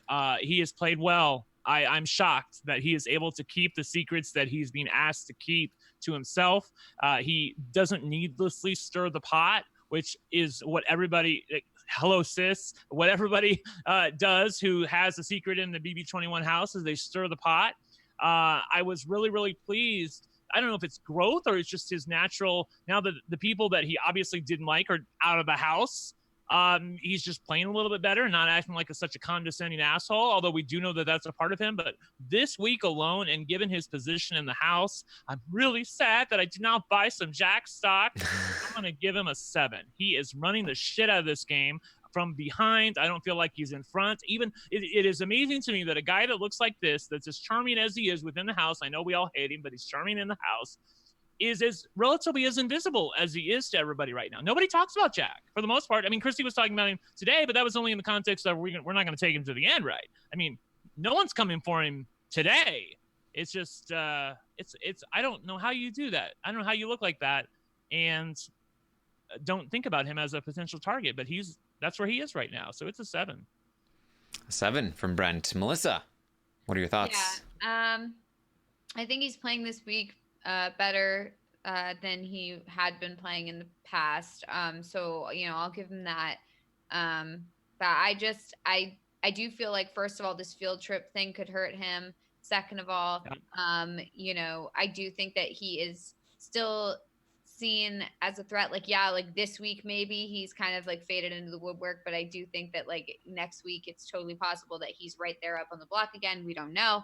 But I do feel like he's played a better game this week than he had before in the previous week. So I'm gonna give him I'm gonna go from a 4 to a 5. So 5 this week. Yeah, I'm with you, Melissa. I think that his position, I can't. Is it a facade? I mean, you think that I'm falling for the illusion that he's safer and more invisible than he is? I mean, Melissa makes a good point in that he's safe this week and invisible this week, but next week when he could have power or be right next to power, it's going to be very hard for him to be invisible, and he does tend to go off at the drop of a hat. So exactly. For me, like if he was Cliff in this spot or Tommy in this spot, I'd be like, I have faith that he's not going to screw this up as nearly as much as somebody like Jack might. But I feel like Jack didn't necessarily put himself here. He kind of found himself in a nice spot this week, but he's never really actively gotten himself to a good spot. And I feel like this might just be like the ebb and flow of just position wise where he happens to be at this particular moment. If Jack continues to be in a good spot for the coming weeks, I think that I will continue to increase my rating as I go. But for me, just past history and knowing who he is and my faith in him as a player, I can't go too much higher than where I was before. So I'm also going to go from a 4 to a 5. The audience actually came close to giving Jack a 5, which, kudos, but they went with a 4. So excellent. I have no idea. By the way, I do not own any Jack stock. People in the chat are saying I own Jack stock. I am not. I'm just really impressed with him. Again, I just don't know how he's so invisible, and I also don't know how. I'm impressed that he's able to keep a secret. He's just doesn't stir the pot when he doesn't have to, or when it doesn't behoove him. And that's like, you think that's easy. I'm sure y'all sit on the outside and say, oh, I could do that. No, it's really hard when you're trapped in the house with all these people and you've got some knowledge that other people don't have. It's just human nature to want to tell them to make yourself feel better. He's not doing that right now. So I'm pleased to see that. Yes. All right. So Jack is going to go up a bit there. Let's talk about Jess briefly. Nothing has really changed for Jess, except I do think that she is starting to rise in the GOAT ranks. We've said before, at least I've said before, that Jess is somebody that is her best chance is to be dragged to the end, and nobody even plans on dragging her to the end. Now that has changed. Christie is now talking about trying to bring Jess along to the finals, not the final 2. She says one of the reasons why Jess is great to bring is because everybody loves her, and so nobody would want to take her to the final 2. I don't know how much that will stick, but she now has a big power player in the house talking about it, about wanting to bring her toward the end. Now, I think it's very clear, and it should be very clear to both Christie and Tommy, that Sis is the better option here. Much more, I wouldn't say completely disliked in the house, but doesn't have the sort of like friendly vibe, like where if the jury is bitter, they're not exactly going to be like, well, let's give it to likable. She's pretty hateful though. Yeah. So Sis is still, I think, above her in terms of the goat list. So I gave just a 2 last time. I can't quite go up to a 3 yet. I think her win equity is still so low. I'm going to stick with my 2, but I do think this is potentially on the rise, potentially. But that's just me. Melissa, what do you think? I'm going to give her a 1 because she doesn't seem to care about the game or anything. And it's really disappointing. I mean, she's a nice lady. We can all agree she's a nice lady, but that doesn't mean anything when you're playing Big Brother. And if you're not even going to play, then it makes me upset and it makes me sad. So I'm giving her a 1. Brent, you gave her a 1 last time. Yeah. Yeah, I'm giving her 1 this week. I take your point that she has risen in the GOAT ranks. However, as they point out in the chat, it's about win equity at the end. And what win equity does she have? I think 1 out of 10 is about her win equity at this point, or fair. Less. So it's a 1 for me. All right. The audience, not super close, but they were getting there. They almost got to a 1, but it's a 2 from the audience. So that's Jess is going to stay there at the 2. Let's talk about Nicole. Now, last week I gave Nicole a 4. Brent, you were the lowest on her with a 3. So how do you feel about Nicole this week? Not great. Not good, Bob. I don't feel great about Nicole's game. I gave her a 3 last week. I'm going to stick with a 3 today. I don't feel like that she knows when to keep her mouth shut. Stop being a little too honest to people that you shouldn't be honest to. The other thing about Nicole is that, again, they've decided that for the time being, they're going to come back together. The 6, target Nick and Nicole. If Nick wins the veto, I think she's out. She could be the first member of the jury. And she's also much like Jessica, playing very scared right now. I know she's like venting to Tommy and Christie about the fact that, oh, I can't do things that you do. And, who says go out there and play? You're in Big Brother. What's the worst that can happen? You get evicted. You're playing Big Brother. It's going to happen to almost everybody. Yeah. Also, it's like you're going to get evicted anyway. It's not like you're on this path to winning. It's like, oh, but this one move might mess you up. It's like, no, you're already not winning. So you might as well do something to be memorable and make an impact on the game. Declare who you're friends with. Like do a Godfrey, declare an enemy. I mean, I don't know what she should do, but what she's doing right now ain't working for me. Mm-hmm. So I'm inclined to give her a 3. And like I said, I'm really inclined to give her a 2 because she's playing terrible. But her personal warmth, and I feel like she does have the most important person in the house protecting her right now, and that's Christie. So I feel like you can't go that low. All right, Melissa. Yeah, I gave her a 5 last week. I'm gonna give her a 4 this week. Same reasons as I was kind of just interjecting into Brent's speech here, because I agree with what Brent said. She's not doing anything, and it's not one of those situations where it's like, oh, well, if you just don't, you lay low this week and you'll fade into the background. Like, she's not fading into the background. Like, that's not happening. Like, people still want to get her out because she's not part of the alliance. Like, that only works when there are multiple sides feuding and you've got a bunch of people going on. Like, it's literally one alliance and you're clearly on the outside, so you're an easy target.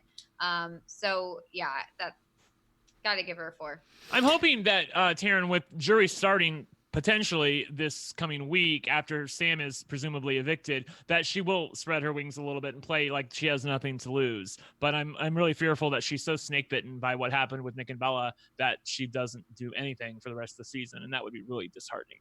Yeah, I saw promise in Nicole. She was playing well. She was able to play on people's emotions and come up with good game plans. It made me have faith in her as a player. It's why I gave her a 4 last week when really it was more like a 3. And I'm losing that faith in Nicole as a player. I think it's still there somewhere, buried down deep.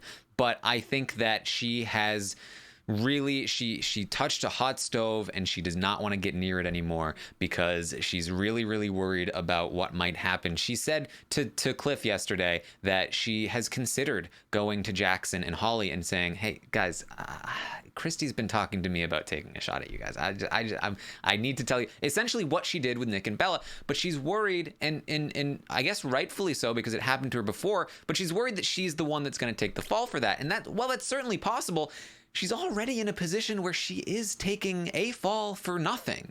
So she might as well be taking a fall for something. And I do feel like if she went to Holly and Jackson, they might actually listen, unlike Nick and Bella. They're a little smarter, I think. Yeah. And they're already thinking that this might be the case.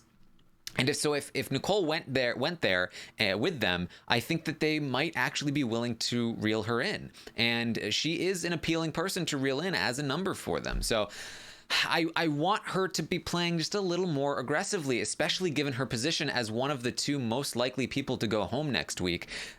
I need to see more. It's not there. I think it's somewhere buried deep. I think if she survives the next week, then she has a chance because Cliff will, I think, want to work with her as much as possible. But it's tough, so it's a 3 from me, and honestly, it was almost a 2.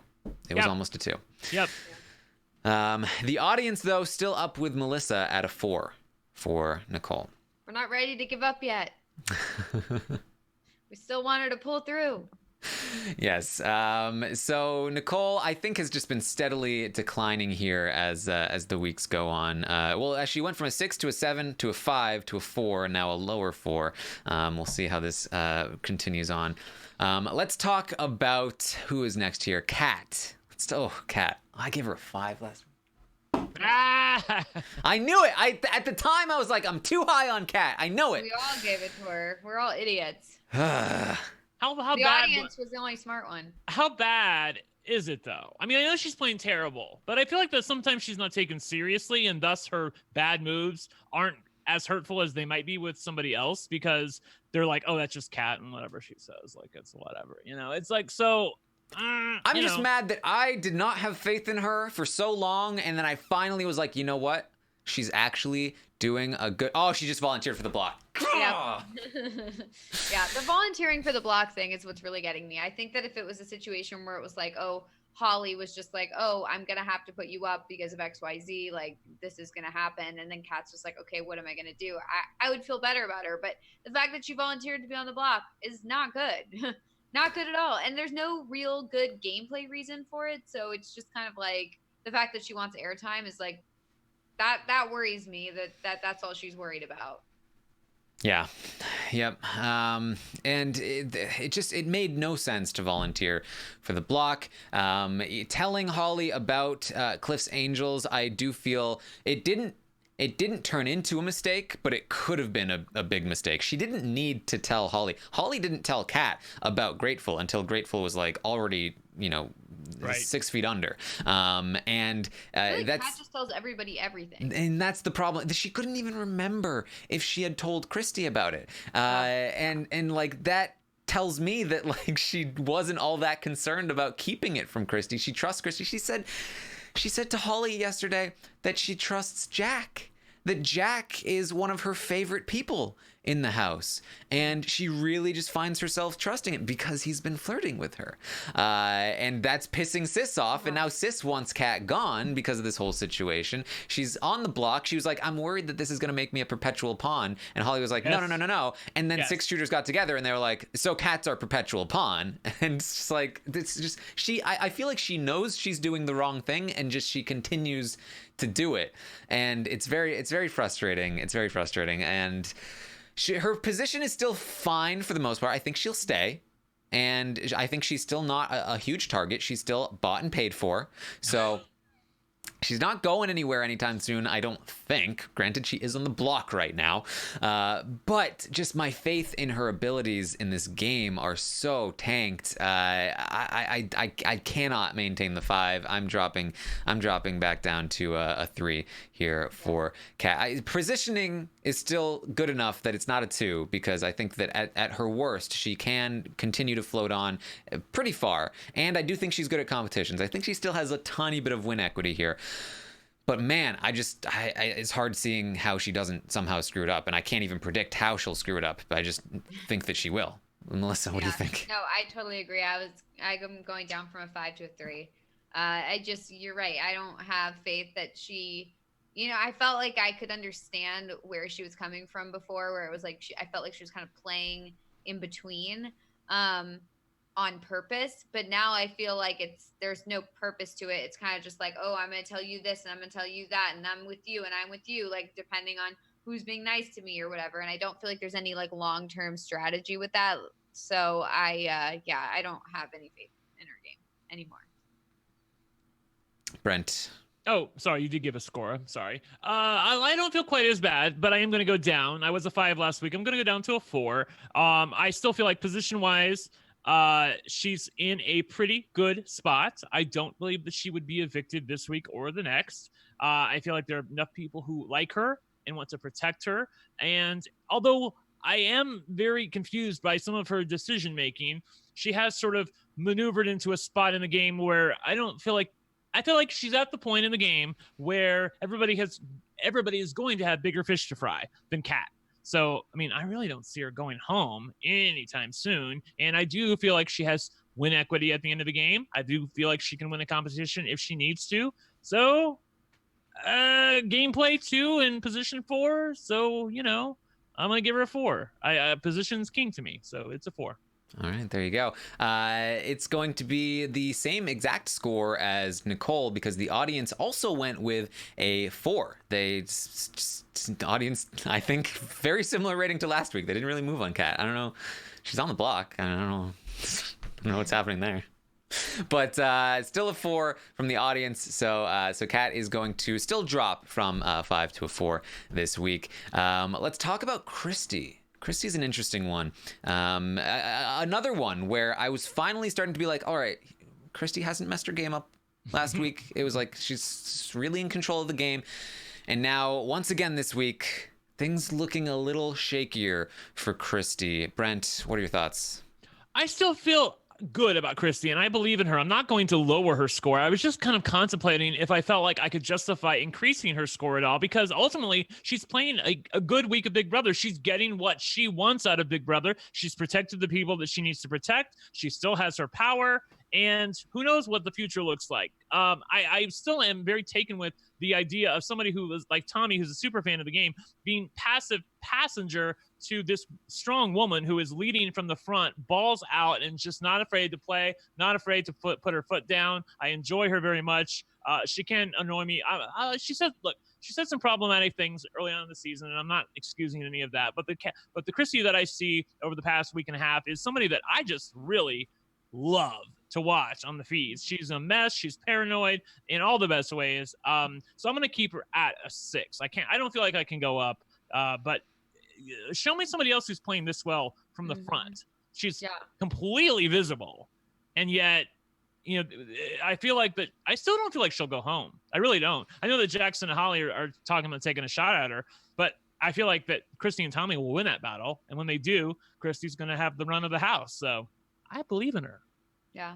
I mean, look, and at least Christie's giving us fun. I feel like out of all that 6-shooter alliance, she's one of the few people who's giving us, fun entertainment, because she is kind of wild and crazy with her schemes and everything. I mean, she is kind of out there. It's her gut, Melissa. Her gut. She manifests it. Yes. And she's someone who I'm interested to watch, unlike everybody else in that alliance. So I got to give her props, for being able to do that. And also, like, we all thought that, usually someone like Christie flames out really quick. Like, she's very emotional. She cries. She does this and that. She goes out there. She tells people things. And usually those types of people get out really early. And then we're like, no, we miss you. But she's still in it. And people still really trust her. People always talk about how much they trust her. So I do feel pretty good about her. I'm going to, as much as the one thing that I'm a little concerned about is now I do feel like people are like, well, we should take a shot at her. They are talking about her in that way, whereas I do feel like previously they weren't. So I don't necessarily know if I feel like a 7 or a 6 for her.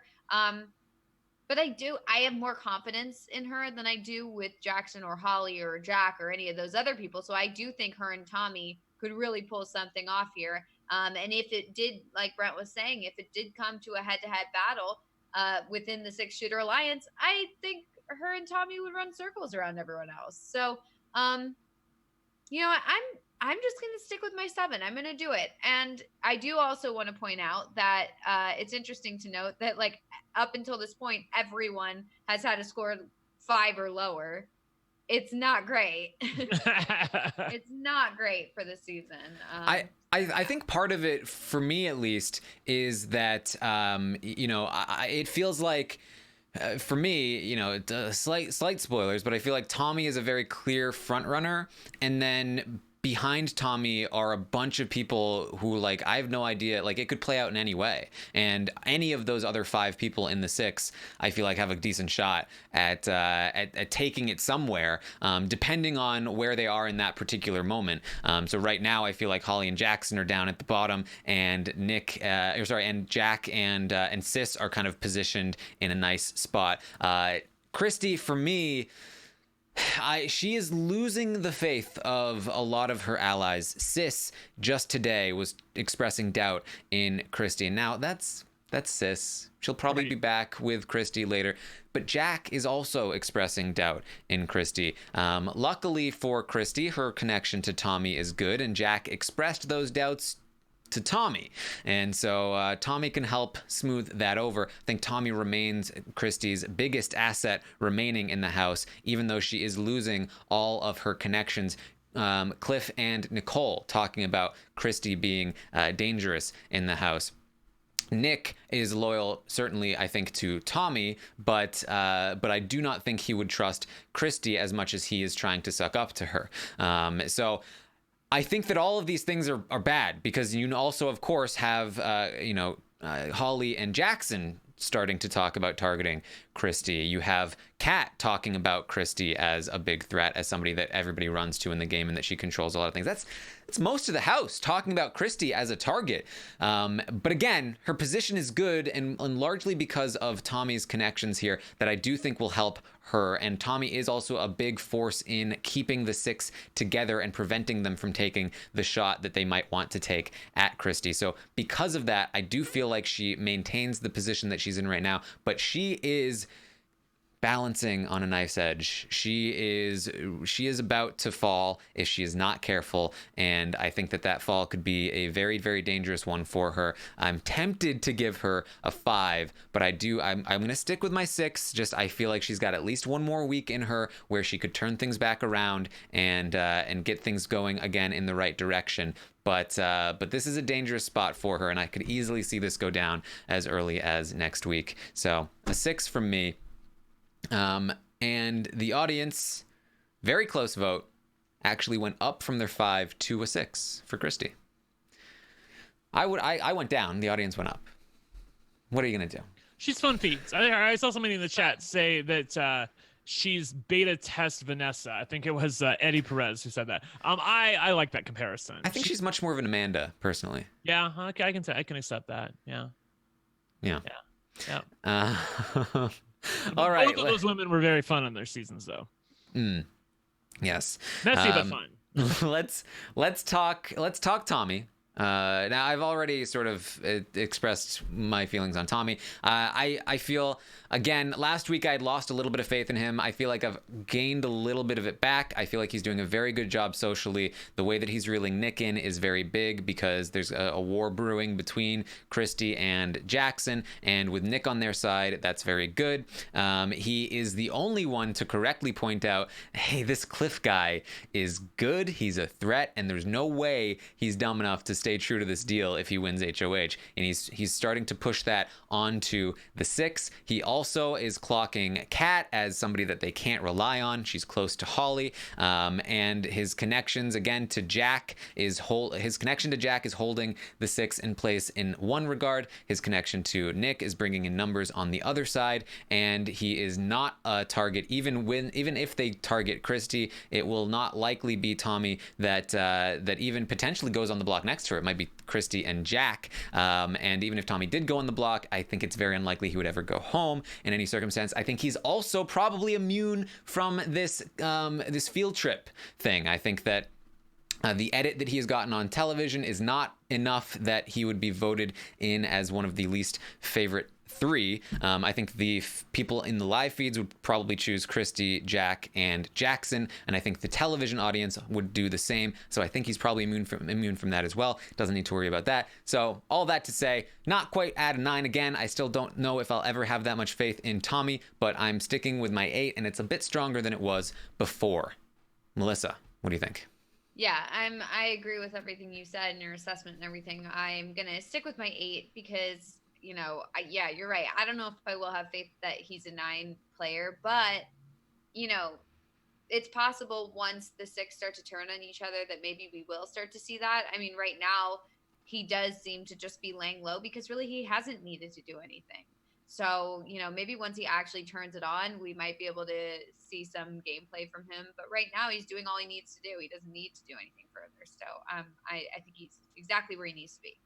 All right, Brent, you were the lowest of us on Tommy last week. Where are you this week? I feel moderately good about Tommy heading into this week as opposed to last week. My only question is whether I want to bump him up from a 7 to an 8. I realize that both of you guys are at 8s, and I do feel like he's the front runner in the house, but it is by a nose. It is not by a lot. I feel like him and Jack are neck and neck. A spoiler alert for those of you who don't watch the live feeds, I'm talking to you, Jessica Graff from DB19, who tweeted this out. Jack would actually beat almost everybody in the house if he was in the final two. Jessica famously tweeted out that Jess was the only person that Jack could beat if he was in the final two. I actually don't believe that. I think that Jack is playing a really good game, as I said with my score, and I feel like he could beat most of the people in the house if he was sitting in the final two. Likewise with Tommy, he's playing a good game in that he's irritating the living shit out of me by telling Christie that it's too soon, but I do feel like for him, that's the better move to keep everything as solid and as calm as possible. That works to his advantage when you're somebody like that. It must be tempting to want to make the big move. Again, I still don't understand why he didn't stop the whole blindside of Nick and Bella when they didn't have to. So that led me to lose faith in him. But this week, I'm watching him tell Christie that it's too soon to make a move against Mickey. We really shouldn't be doing that. Maybe one more week. It could be 2 more weeks. I'm going to stick with a 7, but it's a higher 7 to me than the one I gave Jack.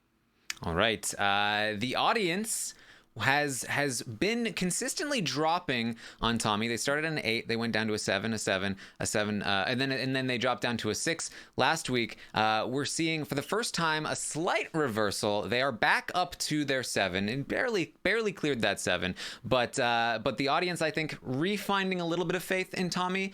Perhaps, but a 7 from the audience. So Tommy is going to go back up to his 8 there. And also, the person who was most clocking Tommy, which was Sam, is going to go home this week. So that's why another reason to feel better about his game. He got his way this week. It was perfect for him. Again, his relationship with Nick is very, very strong. Again, he's in the best position. Lots of reasons.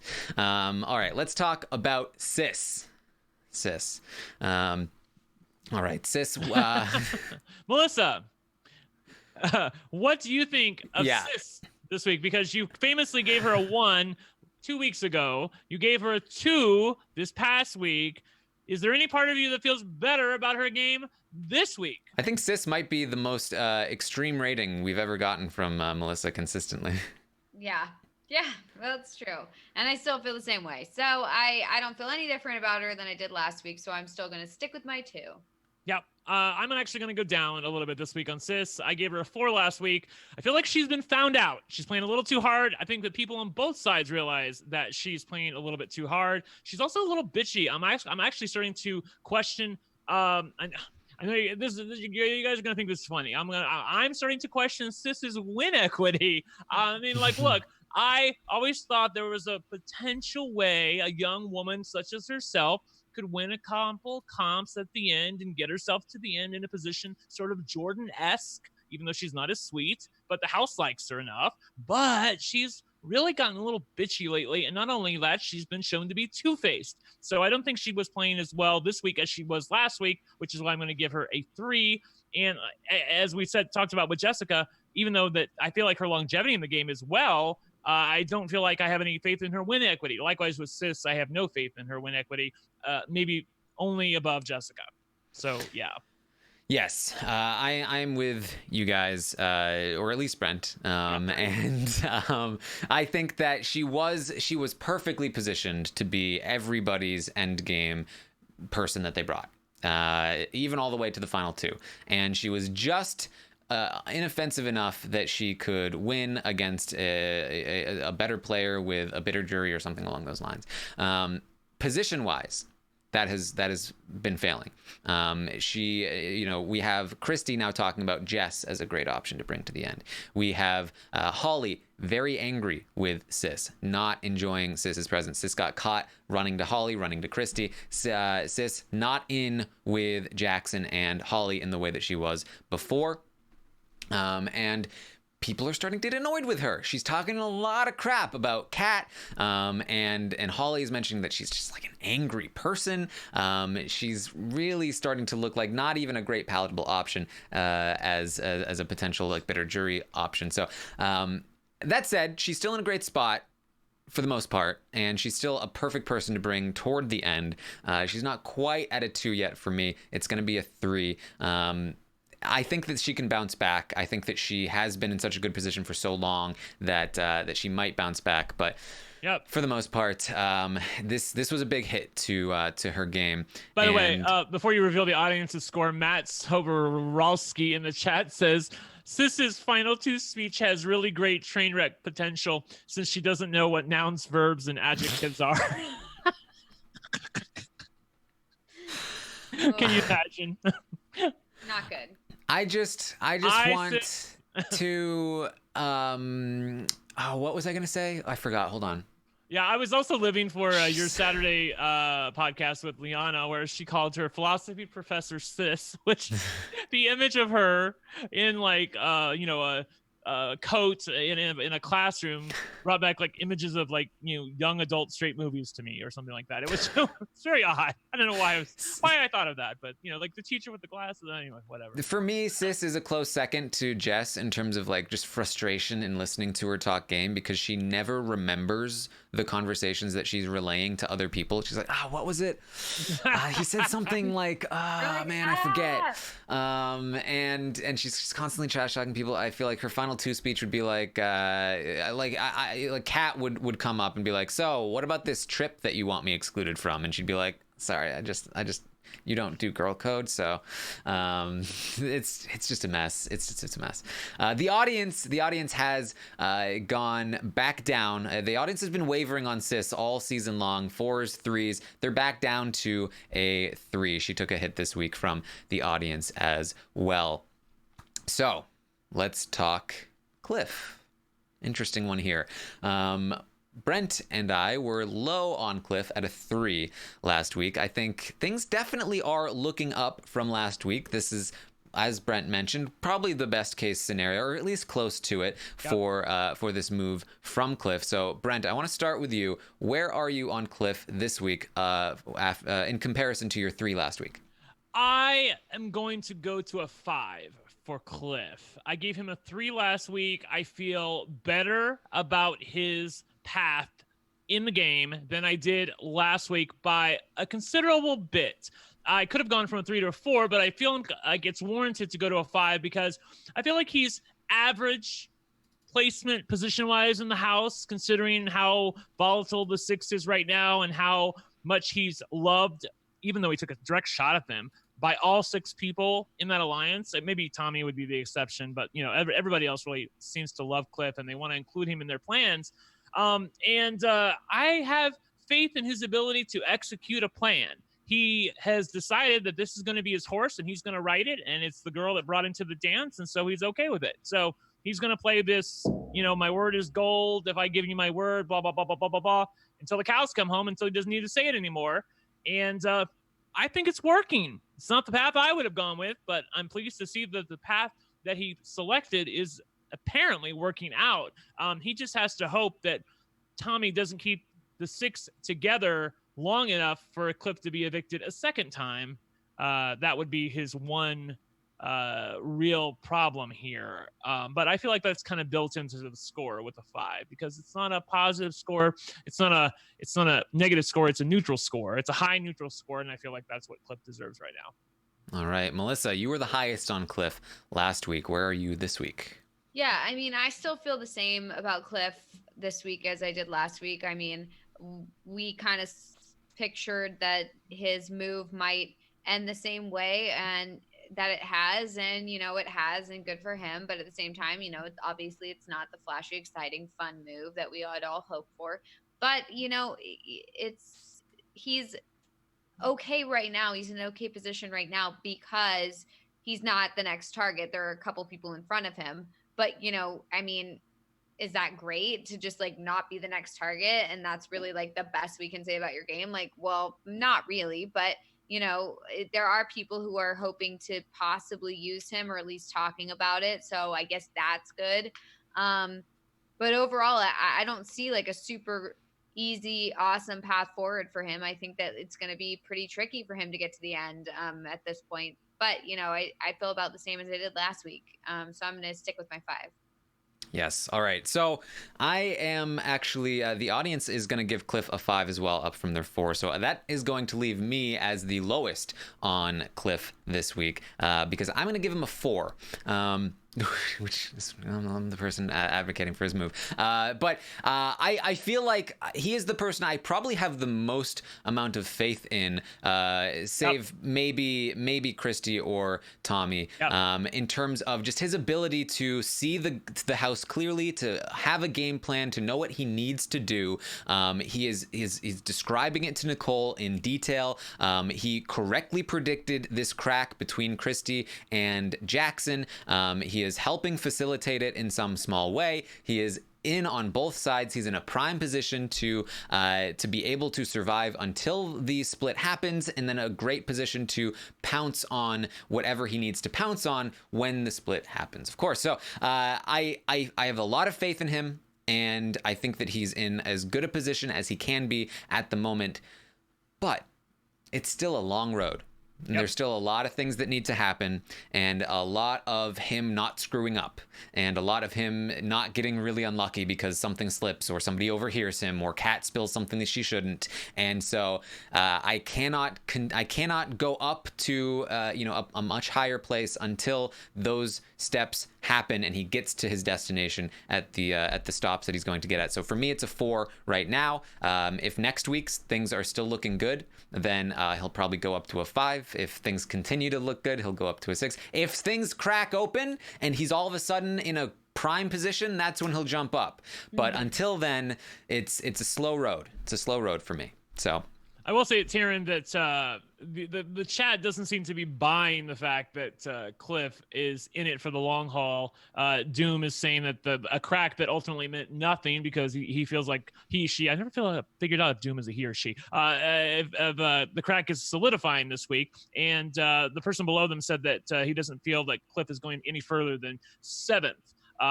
So I feel like I take issue with that because, like, if the 6 does crack open, which I do feel like it will, it's just a matter of is it going to be this coming week or the week beyond that.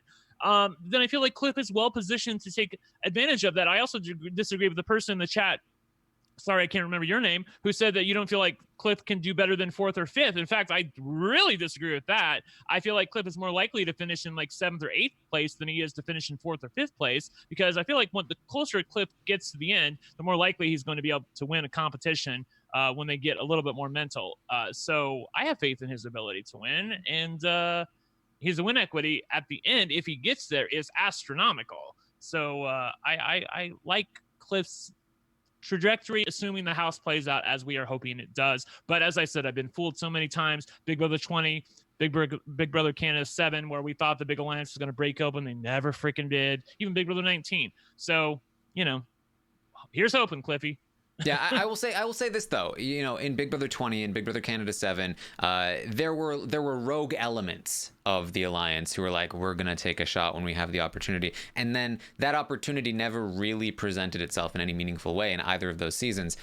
In this season, with the 6 shooters, there's not a one of them that plans to go to the 6 with all of 6. In fact, all of them are saying, that would be stupid. There's no way in hell we're doing this. They're saying this privately. They're saying this to their closest allies. They're even saying it to people they shouldn't be saying it to. Right. They have zero plans of going all the way to the 6. So I have no concern that it's going to be like, oh, all of a sudden it's Cliff and the 6, and all of the 6 are going to stay true to themselves and take out Cliff. I think Cliff goes out a different way than that, a much different way than that. Yeah, I agree. I agree with that as well. Yeah, that's the big telltale point, is that like during Big Brother 20, and as Taran points out, Big Brother Canada 7, they had multiple people all trying to keep this big alliance together, who all felt it was in their best interest, who all felt vested in that big alliance, or even took part in naming it or conceiving it. None of these people who are currently in the 6 want to go to the end with the 6. They're no one. I don't even envision a scenario when that happens. It's basically who's going to win, who's going to get the first strike, and I think it's probably going to be Christie and Tommy. Yes, I agree. Hope you guys are right. I really hope you guys are right.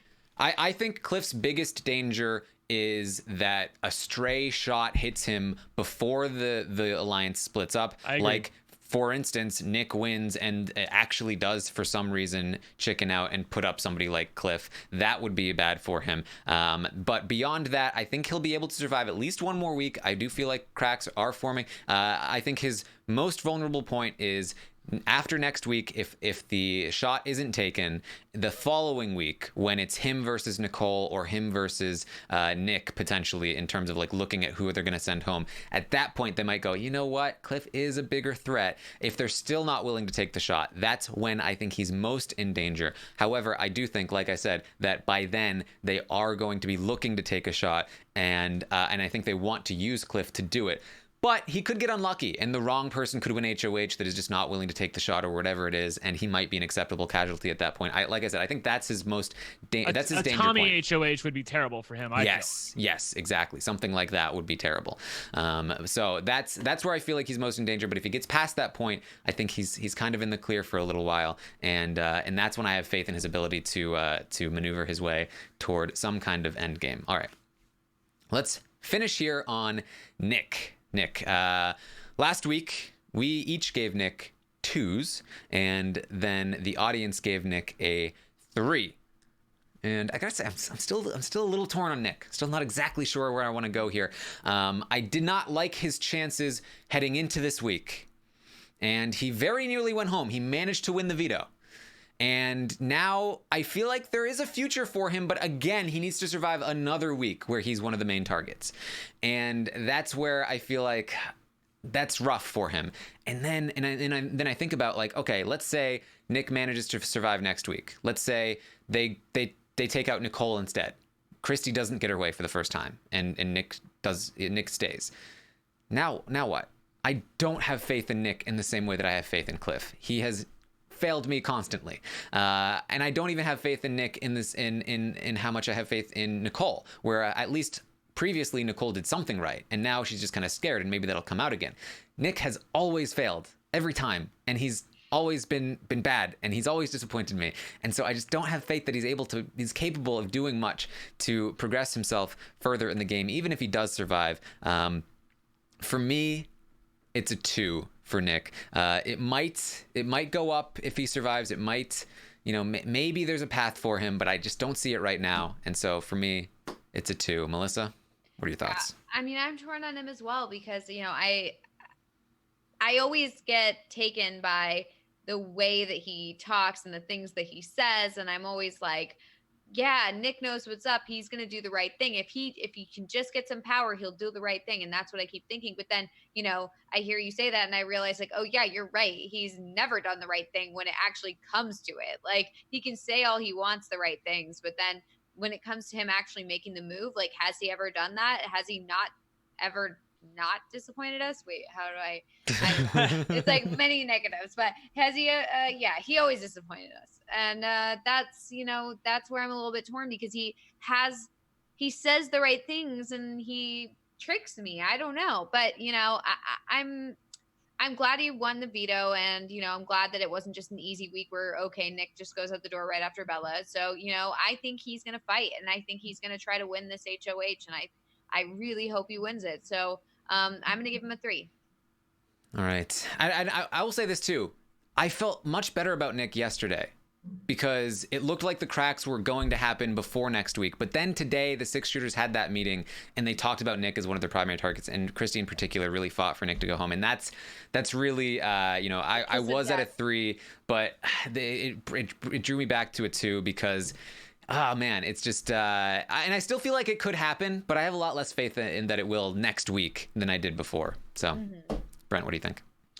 Yeah, by the way, Alexandra puts these generally in the order that the most stock that was bought. So obviously a lot of people bought Nick's stock. That's last the order? week. I did not know that. People have asked me that for so long. Oh, I thought she just picked a random order, so that way it was like, okay, well, whatever we were going to talk about this week, like, who do we want to talk about? Full disclosure. No, I just want to put my cards on the table. I asked her. I said, it may be a good idea, just for the purposes of our podcast, and I did a guiding principle to have the most controversial people more toward the end. I didn't say at the end, but more toward the end. So this is a new thing. Or the people that have the most impact on the stock market. So okay. I thought that I was gonna go back and look at the previous ones. No, it's only been happening the last few weeks. Like the last couple of weeks, she's been doing it. So I do know, having talked with her, that a lot of people bought Nick's stock, and the reason they bought Nick's stock was because he was so low. But these idiots, that's you all out there, don't understand the way the new stock market works, because Nick was already in the negatives. He was in the negative scores, the red scores, the 3s, the 2s, and the 1s. And unless he got out of those, which he ain't gonna do, spoiler alert, he's gonna get hit with the penalty. So it's really, really hard to see him going up here.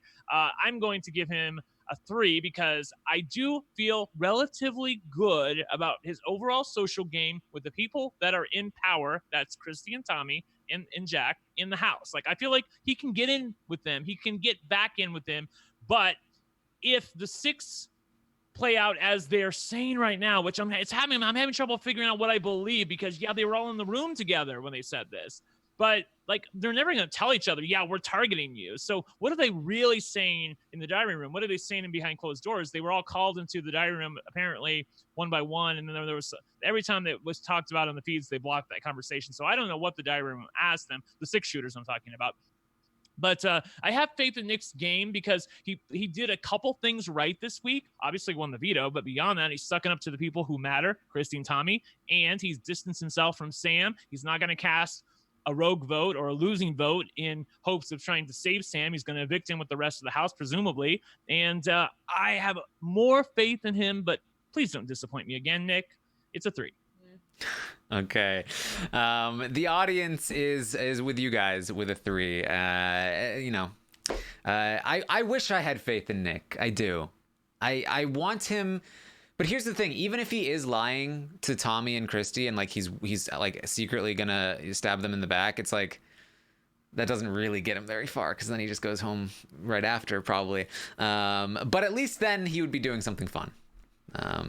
So I don't know. I think probably his best chance is, again, he manages to survive next week, but we know that Tommy does not plan on winning the next HOH. Right. We know that Christie probably won't. We also know that Christie has a power that if a shot everybody was knows taken, about, though. Yeah. and the person that she wants to go home next week is Nick. So if she feels like she's betrayed and she wants Nick gone, I feel like she can do something to make that happen if she really wants to. I just feel like there are a lot of things working against Nick. I think he might need to win another veto next week. But if he does, maybe that's when a move will be made. Who knows? And if he survives, and then if he survives next week, then I think he is able to be reeled in by Tommy. Tommy is going to start trying to win competitions, or so he says at that point. And that's when I feel like he can blend back in and maybe have a chance to be dragged over to the end. And maybe there is a chance that he is able to win if he goes all the way to the final 2 somehow, because it's like, oh, how did he get there? What did he do? But it's a long and hard road there. So like I said, I gave him a 3, but it's a close score. I mean, I was very close to a 2. I had trouble deciding. I'm leaning more towards the 3 because I appreciate the fact that he won the veto, and I appreciate the fact that he's made the correct moves that only someone like him can make this week. I mean, he has nowhere to run. He was just nominated and targeted. I mean, he really does have to suck up to these people and try to make them forget, hey, yeah, I'm really not mad at you. I'm really fine. Like, play dead. And he's done all that. So what else can he do at this point? I guess win an HOH. I guess so. So we will see some movement up to a 3 for Nick, which I think that's mostly appropriate, but it's still not looking good. Yeah, it's not going to change his price, I don't think, overall. I think he stays the same. You think it stays the same? I think that was it. I have to, Alexander always puts out the prices at the end, because these are the ratings. These are not the prices. Obviously, Tommy was like above 10 for a while. So I'm interested to see what it's like. I can't remember the formula, Taran. All right, let's look at the pricing here. Oh, okay, cool. Here it is right here. Nick is, he's going to stay the same, $1. He's at $1. Yeah, he got hit with a penalty, and he went his increase from last week to this week gives him a multiplier, and it wasn't worth much because it's only from a 2 to a 3. Again, this season we're really punishing the people who live in that 1, 2, 3 area, because last few seasons that was how all of us made our money, by buying, Kira when they were at like 2 and went up to a 3 as if that was really worth anything. And, we all made buku bucks out of it because we were all going all in. Yeah. So this year we're not having that. So Yes. they really need to get out of the negative scores. And by negative, the bad scores, I mean 1, 2, 3. They really need to get out of the bad scores so they can stop getting hit with that penalty. And if he can at least get up to a 4, that's when he'll make some money. Yes, and the idea behind that is that like he needs to make a meaningful jump, not just like a slight little hop. Exactly. If Nick is all of a sudden in a decent spot, then that's where you pay off. Those. By the way, those I said this. I think I've said this before. I said it in the chat, but Alexandra informed me that Christina Z had a lot to do with this, and you, Taran. I love this new setup. I'm not winning the new setup, the stock market, but I do love the fact that every week I feel like I have a decision about what I want to do, and I can't just look to see, well, who's rated the lowest and do they have a shot to move up just a little bit. I mean, everything you really have to take into consideration the people, because like in the past I would never have bought someone like Tommy because he was like Dane. He's like always around the 8, 9, 7 area. But now there's reason to buy someone like Tommy, even though I wish I had because I didn't. I bought Holly and she went down from a 7 to a 5, so I'm really gonna get hit. But Taran, how are you doing this week? I'm doing well. I'm still not in first. There's still 2 people ahead of me, but I have passed Beast. Yay! That's been a while since that Beast. happened. What did you buy? Been a long time. I bought Tommy. Okay. The Blue Tortoise ahead of me bought Jack, and Aleskame bought some Cliff, and they both also increased. So that was. I love this worked how well we for have them. instant results right here. Alexandra is so on it. How I know it's amazing. I don't understand Excel, so this is like wild to me. Oh, look at that. Kirsten now in the second place, in the podcaster second place. Go Kirsten. She went in on Tommy. I'm still scrolling, Brent. Wow, you fell to 71st place, 3rd overall in the podcasters. You went in on That's Holly, and pretty Holly good. went down. Yeah. Look, I bet on Holly. I talked with Tony Scott, who's in the patron group. He was really down on Holly winning this HOH. I said I really felt like it was going to be an easy week for her, like I said, because you had 2 obvious nominees. She could have just put them up and faded back into the background, but she didn't do that. So it was not an easy week for her. There's Melissa. You're there at 136. Ring-a-ding-ding. I can't even summarize what you did there. Wait, scroll down. I can't see it on the thing. Oh, you can. Sorry. Yeah. Oh, there we go. Okay. I don't know what I'm doing. Melissa owns half the house. Yeah. I don't know. Melissa, you need a money manager. Yeah. Have Magori help you. He's not even playing it. Oh You're still ahead of Rob. my God, I'm gonna get. Okay, at least I have that. Sorry, Matt. Just came out. Anyway. I need to just I need to get rid of my Nicole stock, I think. I guess so. Probably a good idea. All right.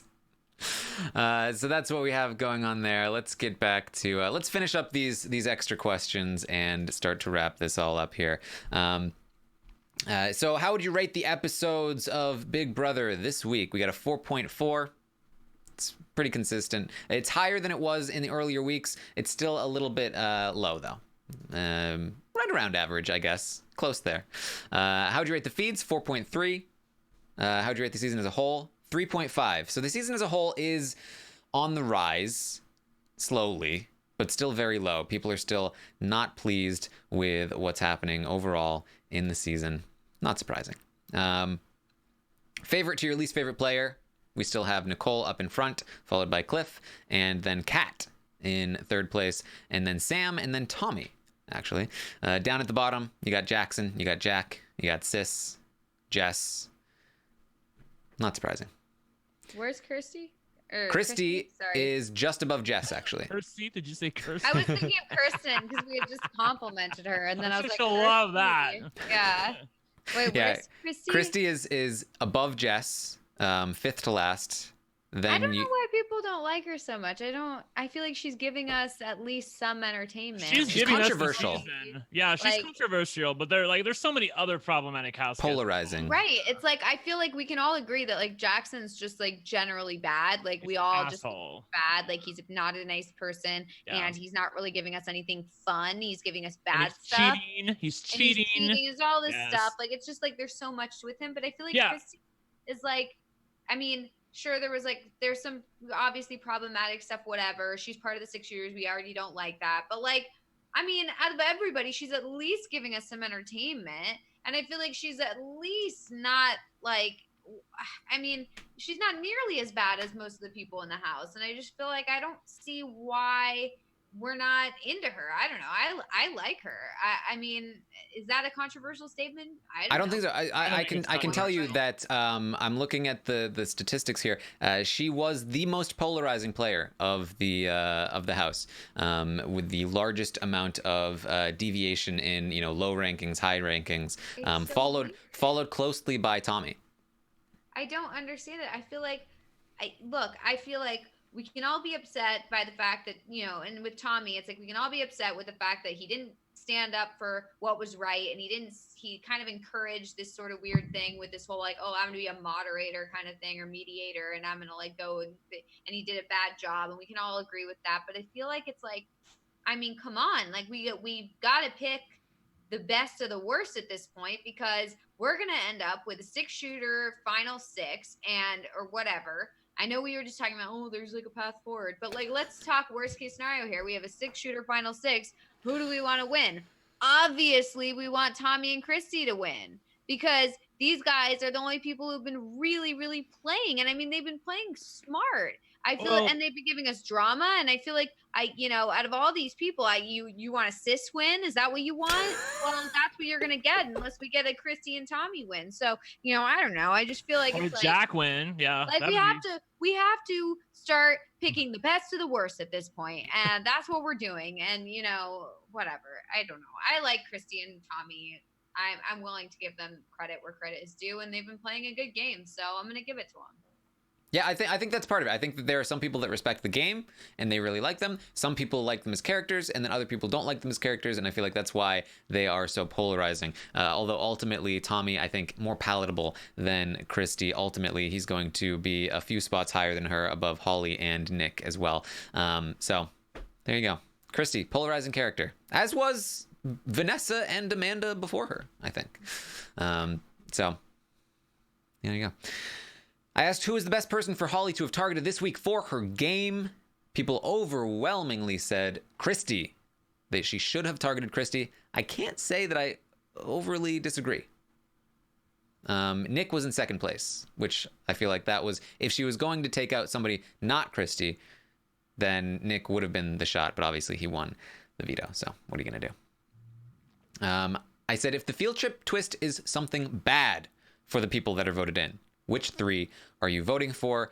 Very clear answer here. Jack, Jackson, and Christie. Okay, 100%. But can we say that maybe instead of Christie, we should do Jess? See, like I'm with you. We're all with you, but it ain't gonna happen. Like that's what these twists should be for.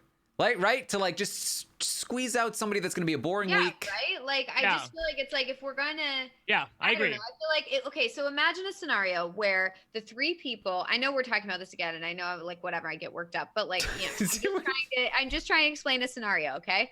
Imagine a scenario where... Yeah, I know we don't know all the details yet, but imagine a scenario where we have 3 people. They go on this field trip, and one of those people doesn't come back to the house, okay? So we end up sending Jack, Jackson, and Christie, because we're like, yeah, we're going to punish them. Let's get rid of one of these guys. And then we come back in, and Christie's gone. And now we just have Jack and Jackson and Sis and Holly. And then I don't think Tommy and Christie, like, obviously Christie's gone, so I don't think Tommy necessarily stands a chance. I think that then we get, I think Tommy would be fine in that scenario. I think we get a situation where there's a much better chance where we have Sis, Holly, Jackson, Jack, final 4 sort of thing, and then they end up going to the end. So I think that there is a better, and now imagine this other scenario where, because then we still have to contend with getting 1 week wasted, getting Jess out. We have 1 week with this person out. Like, it's just, then we have just like a nightmare scenario. So if instead we get rid of Jack, we put on the bus or field trip bus, we put Jackson, Jack, and Jess. Okay. Best case scenario is we get rid of Jackson or we get rid of Jack or whatever. But worst case scenario, we get rid of Jess. And is that really a worst case scenario? Like, then we just kind of are like, okay, well, then this twist doesn't really play out the way we wanted. Maybe possibly Jackson and Jack recognize that they're not liked. And maybe not only that, but someone like Christie or Tommy or someone who's very interested in their image, then it's like, well, we can't work with those guys. They were just trying to, like, America doesn't want them even in the house. So, I just think that there's a better scenario here than having a Jackson and Jack come back in and Christie. I do too. Out. I mean, I do too. Like, the more I've thought about it, the more I'm on board with something like, Jess and Tommy and whatever. Like, I think a good way to fix it would be, who do you want to send on? I don't know. Who do you want to save? And because I feel like in that instance, then the people who are the wallpaper always end up at the bottom because we don't know who the hell they are. Like the people who are Jessica and Sis, they're always going to end up at the bottom because no one cares about them positively or negatively. They're going to get the fewest votes in any save scenario. Even as many people as hate Jack, he would earn enough votes in a save scenario to not end up in the bottom two. And whoever is in the bottom two, they get the shit end of the stick. I would be fine with that. It's the least trending, as Sean says. Exactly. Honestly, I was thinking about that. I think the issue you run into there is that it gives the producers a lot of control in terms of like who they're giving an edit to and who they're leaving on the table. And sometimes we are like, hey, why aren't you showing this person? They're doing such a great job. They're so, they should be shown on the show, and then they're not. And then if that person gets in trouble because of something like that, what are you going to do? All right. So Jack, Jackson, Christie, though, very much leading the polls here. It's not even close. Sis is the next person. Let's be real. If the field trip is something good for the people that are voted in, which three are you voting for? I asked this one as well. Nicole, up at the top, followed by Cliff. Yep. Now, in the favorite player rankings, we saw Kat, Sam, and Tommy as the next three. But in this poll for who would you want to see something good happen to, Nick actually was in the third spot by a hair above Kat, who was by 8 votes above Sam. So it was a very tight race between Nick, Kat, and Sam, but Sam's leaving, so it doesn't matter. Makes sense. And I would imagine that those Sam votes would probably go to Nick. Yeah, so I agree. I think that we could see Nick. Nick wasn't somebody that I really considered if it was a good thing, because Kat is so present on the show. I would imagine Kat would get voted in. Honestly, I feel like show viewers, it might actually be like Nicole or Nick. Like, I feel like Kat and Cliff are the two more visible people, and Nicole, while she had a big moment a few weeks ago, hasn't really been on the show as much lately. So the only thing, though, is I do think that people still associate Nick with Bella, and I know that casual viewers were like hating Bella. So I could see a situation where it's like, well, we don't want to reward Nick because he was mean to Nicole with Bella. So I think that it was a while ago, though. Yeah, it was a while ago, but I do think that the casual viewers are still very much a fan of Nicole, at least the ones I've spoken to. Yes. Did you see that a conversation with Nick and Nicole when he was talking about like what he did or how he got screwed over, and Nicole was like, "I told you so." Like, I mean, she basically read in the riot act, was like, "Hello, I wasn't wrong. I told you," and then so. Some people were wondering, Jessica received 77 votes. 77 people would put Jess in the, if it was a good thing. Yeah. What about if it was a bad thing? If it was a bad thing, 131. She was actually just below Tommy. Yeah. All right. I'm just saying that's, depending on if it's a bad thing, that might be where my vote lies is, add Jess in there. All right. I asked, in anticipation of the field trip twist, how are you feeling about its potential impact? We got a 43 out of 100. So people are around the middle, a little bit skeptical, but they're hoping that it's good, I think, is the answer there. I also asked a week removed how I asked these Cliff questions again. The statistics much more in favor of Cliff's move this week than they were last week. Last week they were pretty low for them, or they were like in the 30s and the like 60s respectively. This time really in the middle here, in the 40s, right around the middle. Like, they're not sure either way. Maybe it's a good thing, maybe it's a bad thing. They're not really sure.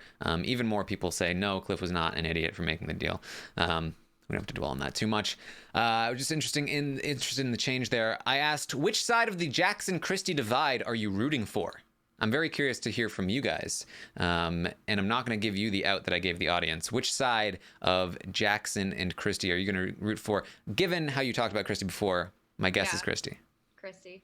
Christie. For sure. I mean, Jackson is so hated. By the way, let me stop you real quick from your questions, which are lovely. But I wanted to bring up, because this didn't happen. We didn't get to really talk about this on the LFC show last week, because his Have Not week was really just beginning, and I haven't been on the show since. This is pathetic. It is pathetic that the producers don't have enough balls to enforce their own rules. When you have somebody like Big Brother Canada, who, like, I think Rochelle at one point ate like a gummy bear on accident from the HOH's basket, and they sent the whole house on as have-nots for, like, was it 24 hours? Was it 48 hours? I forget how long it was, but it was so hilarious to watch. And of course, she was apologetic about it and couldn't believe it. And then you have this asshole going in the shower, stealing food, putting food underneath this, putting food underneath this drink. And they know what's going on. They talked to him about it in the diary room. And then to have him come out this week when he's a have, and to be telling people, oh, well, you don't want to cheat because then you might get a penalty nomination, when he ate left, right, and center last week. I mean, there were so many people in the history of Big Brother house guests who, like, endured being a have-not. Jen City famously took being a have-not for the rest of the freaking season, eating slop for the rest of the freaking season, until the day she was evicted, when Julie Chen gave her a peanut butter and jelly sandwich right there at the Final 5 eviction, because she was so flippin' hungry. For them to literally make everybody else do it and not seemingly care what Jackson does, and then to reward him with all of his food of all of his dreams this week. I'm sorry. Fuck you, producers. Fuck off. And I speak for all of the fans when I say that. Okay, I feel better. I honestly don't care that much, but yeah, I do. Yeah. Just I know you've never cared about have-nots. That's fine. Like, I agree. I don't. Just stop doing it then. I don't like it. I don't like it, but I'm not. They're gonna I'm not have like. it. At least enforce the rules. That's the thing, is, like, if they're going to enforce the rules, sometimes they need to enforce the rules all the time. Like, that's the thing, is they need to apply the rules across the board. And if it was a situation where it was like, oh, well, you know, they don't really care about have-nots. Some people do it. Some people don't. Like, you know, I'm fine if they don't, care about it. yeah, like, if they don't, you know, like, follow the rules, and then, oh, okay, like, who cares? Haha, he ate a cookie. It doesn't matter. Then that's fine. But in the past, they have applied the rules. And that's the problem, is that they are applying the rules. Taran. It wasn't just like the rules willy-nilly. I'm with you. I don't like it. I just feel like there are worse things that they do. I would preserve my FU for. There are worse things. You think there isn't something worse, Taran? We're well aware of that. Well, it's he said he spoke for all fans, and I just wanted to point out I don't like it. All fans -1, Taran. Yes. Yeah, Taran. All We're right. gonna live on that island. Fine. So finally, who do you want to be evicted this week? I asked, and the audience was actually very split between Sam and Kat. About 55% said they want to see Kat evicted this week, and 45% said Sam. So most people want Sam to stay. Yeah, I see it. Yeah. I mean, I again, he's a nice guy. guy. Sam actually cares. Yeah. I think Sam actually cares about the game, and I think Sam is smart. I think there's been times when Sam has not used what he knows and applied it correctly, but I do think that Sam is smart, and I think that Kat doesn't care. And that is my biggest problem, is I want someone in the house that cares. I don't want someone in the house who doesn't really care about winning, who's just there for airtime and whatever, because honestly, Kat got her airtime. That's enough. We saw a conspiracy theory thing, you know, whatever. I think she's fun and funny. Yeah, I got it. But we get it. That's her shtick. And I want to see, look, I know Sam has his own shtick in the diary room. He's got his own yelling and whatever. But I do think he wants to play the game, and I do think he wants to win. So I want Sam to stay. All right. There are people in chat now. Oh, Taran, he doesn't care about the have-not. Like, I don't like it. He should be punished. I agree. I completely agree. Just in contrast to Brent, it's not quite as extreme. All right? Jeez. All right. So That's what we have for you. Anything else that we want to bring up before we wrap this up? Of course, let me know in the chat if you have any ideas for a hashtag, and we'll get this wrapped up. Any thoughts? Any final thoughts? I'm having a good time. I am. I mean, like, it's really grating on me that, you know, these are the people that we're left with. But I think there are some redeeming people who are left. I feel like, even though he did take part in the ostracization of Nicole, Tommy is interesting to watch. Christie is can be a polarizing figure, but she's interesting to watch. I have faith in Holly's abilities in the house. Cliff, I believe in as well. There are a lot of people who could earn the win here, and I'm excited to see that happen. On the other hand, there are some other people who might back into a win, and obviously we don't want that. Yes, people also correctly pointed out, I forgot to say the results of the Jackson or Christie divide. I gave a third option, which was don't even try to make me say I'm rooting for either side, Taran. And most people chose that option, about 50% of people. But 37% said Christie. They're rooting for Christie's side. Yeah, by the way, Melissa, I do take issue with what you said earlier about, you know, of the people in the 6 shooters, if it's going to be a 6 shooter, we want Christie and Tommy to win. I mean, I guess, but like, then we're co-signing with what happened at the beginning of the season where they cast 2 people who know each other. We really want that to be the result of this season? So, yeah, but everyone else in the 6 shooter knows each other. Yeah, I mean, Jackson had a connection to Holly, so. Now you want Jack, sis? I know. Maybe Cliff can win. Go ahead, Cliff. Right. Yeah. Nicole, go on, girl. Cliff, Nicole, final 2. Nick. Send it. Yay. All right. That's what we have for you. Thank you so much for tuning in today on the Roundtable. We will be back next week to continue to update these ratings and keep you updated on everything happening in the Big Brother 21 house on those live feeds. I believe I saw, let's see, some hashtags here. Hashtag contempt of court. I like that one. That's a good one. I like it. Yeah, they told me to get back here when I went to go get some hot water. I'd be held in contempt of court, Melissa. Yes. By the way, do we know who we have on the show on Wednesday, or we are not sure at this point? So we'll announce it in the future, probably. Okay, cool. Well, Yes. I know I'll be there on Thursday, so I'll see. Yes. Yes. All right. Thank you, everyone, for joining us. You can find me on Twitter at Armstrong Taran. You can find me on Twitch, twitch.tv/Taran Armstrong. I did go live today. We had a little fun with the veto ceremony aftermath, of which there was very little, but we still talked through some things. You can find Melissa on Twitter at It's Melissa with 3 A's, and Brent is at It's One Lucky Gay. That's it, right? Yeah. That would be great. Oh my God. It's One Lucky Gay with 3 A's. Steal that Twitter name right now. Yeah, it's One Lucky Gay with 3 A's. I like it. One Lucky Gay. It's One Lucky Brent is at 1 Lucky Gay. So for Brent and Melissa, I am Taran Armstrong. Hashtag contempt of court. We'll see you next time.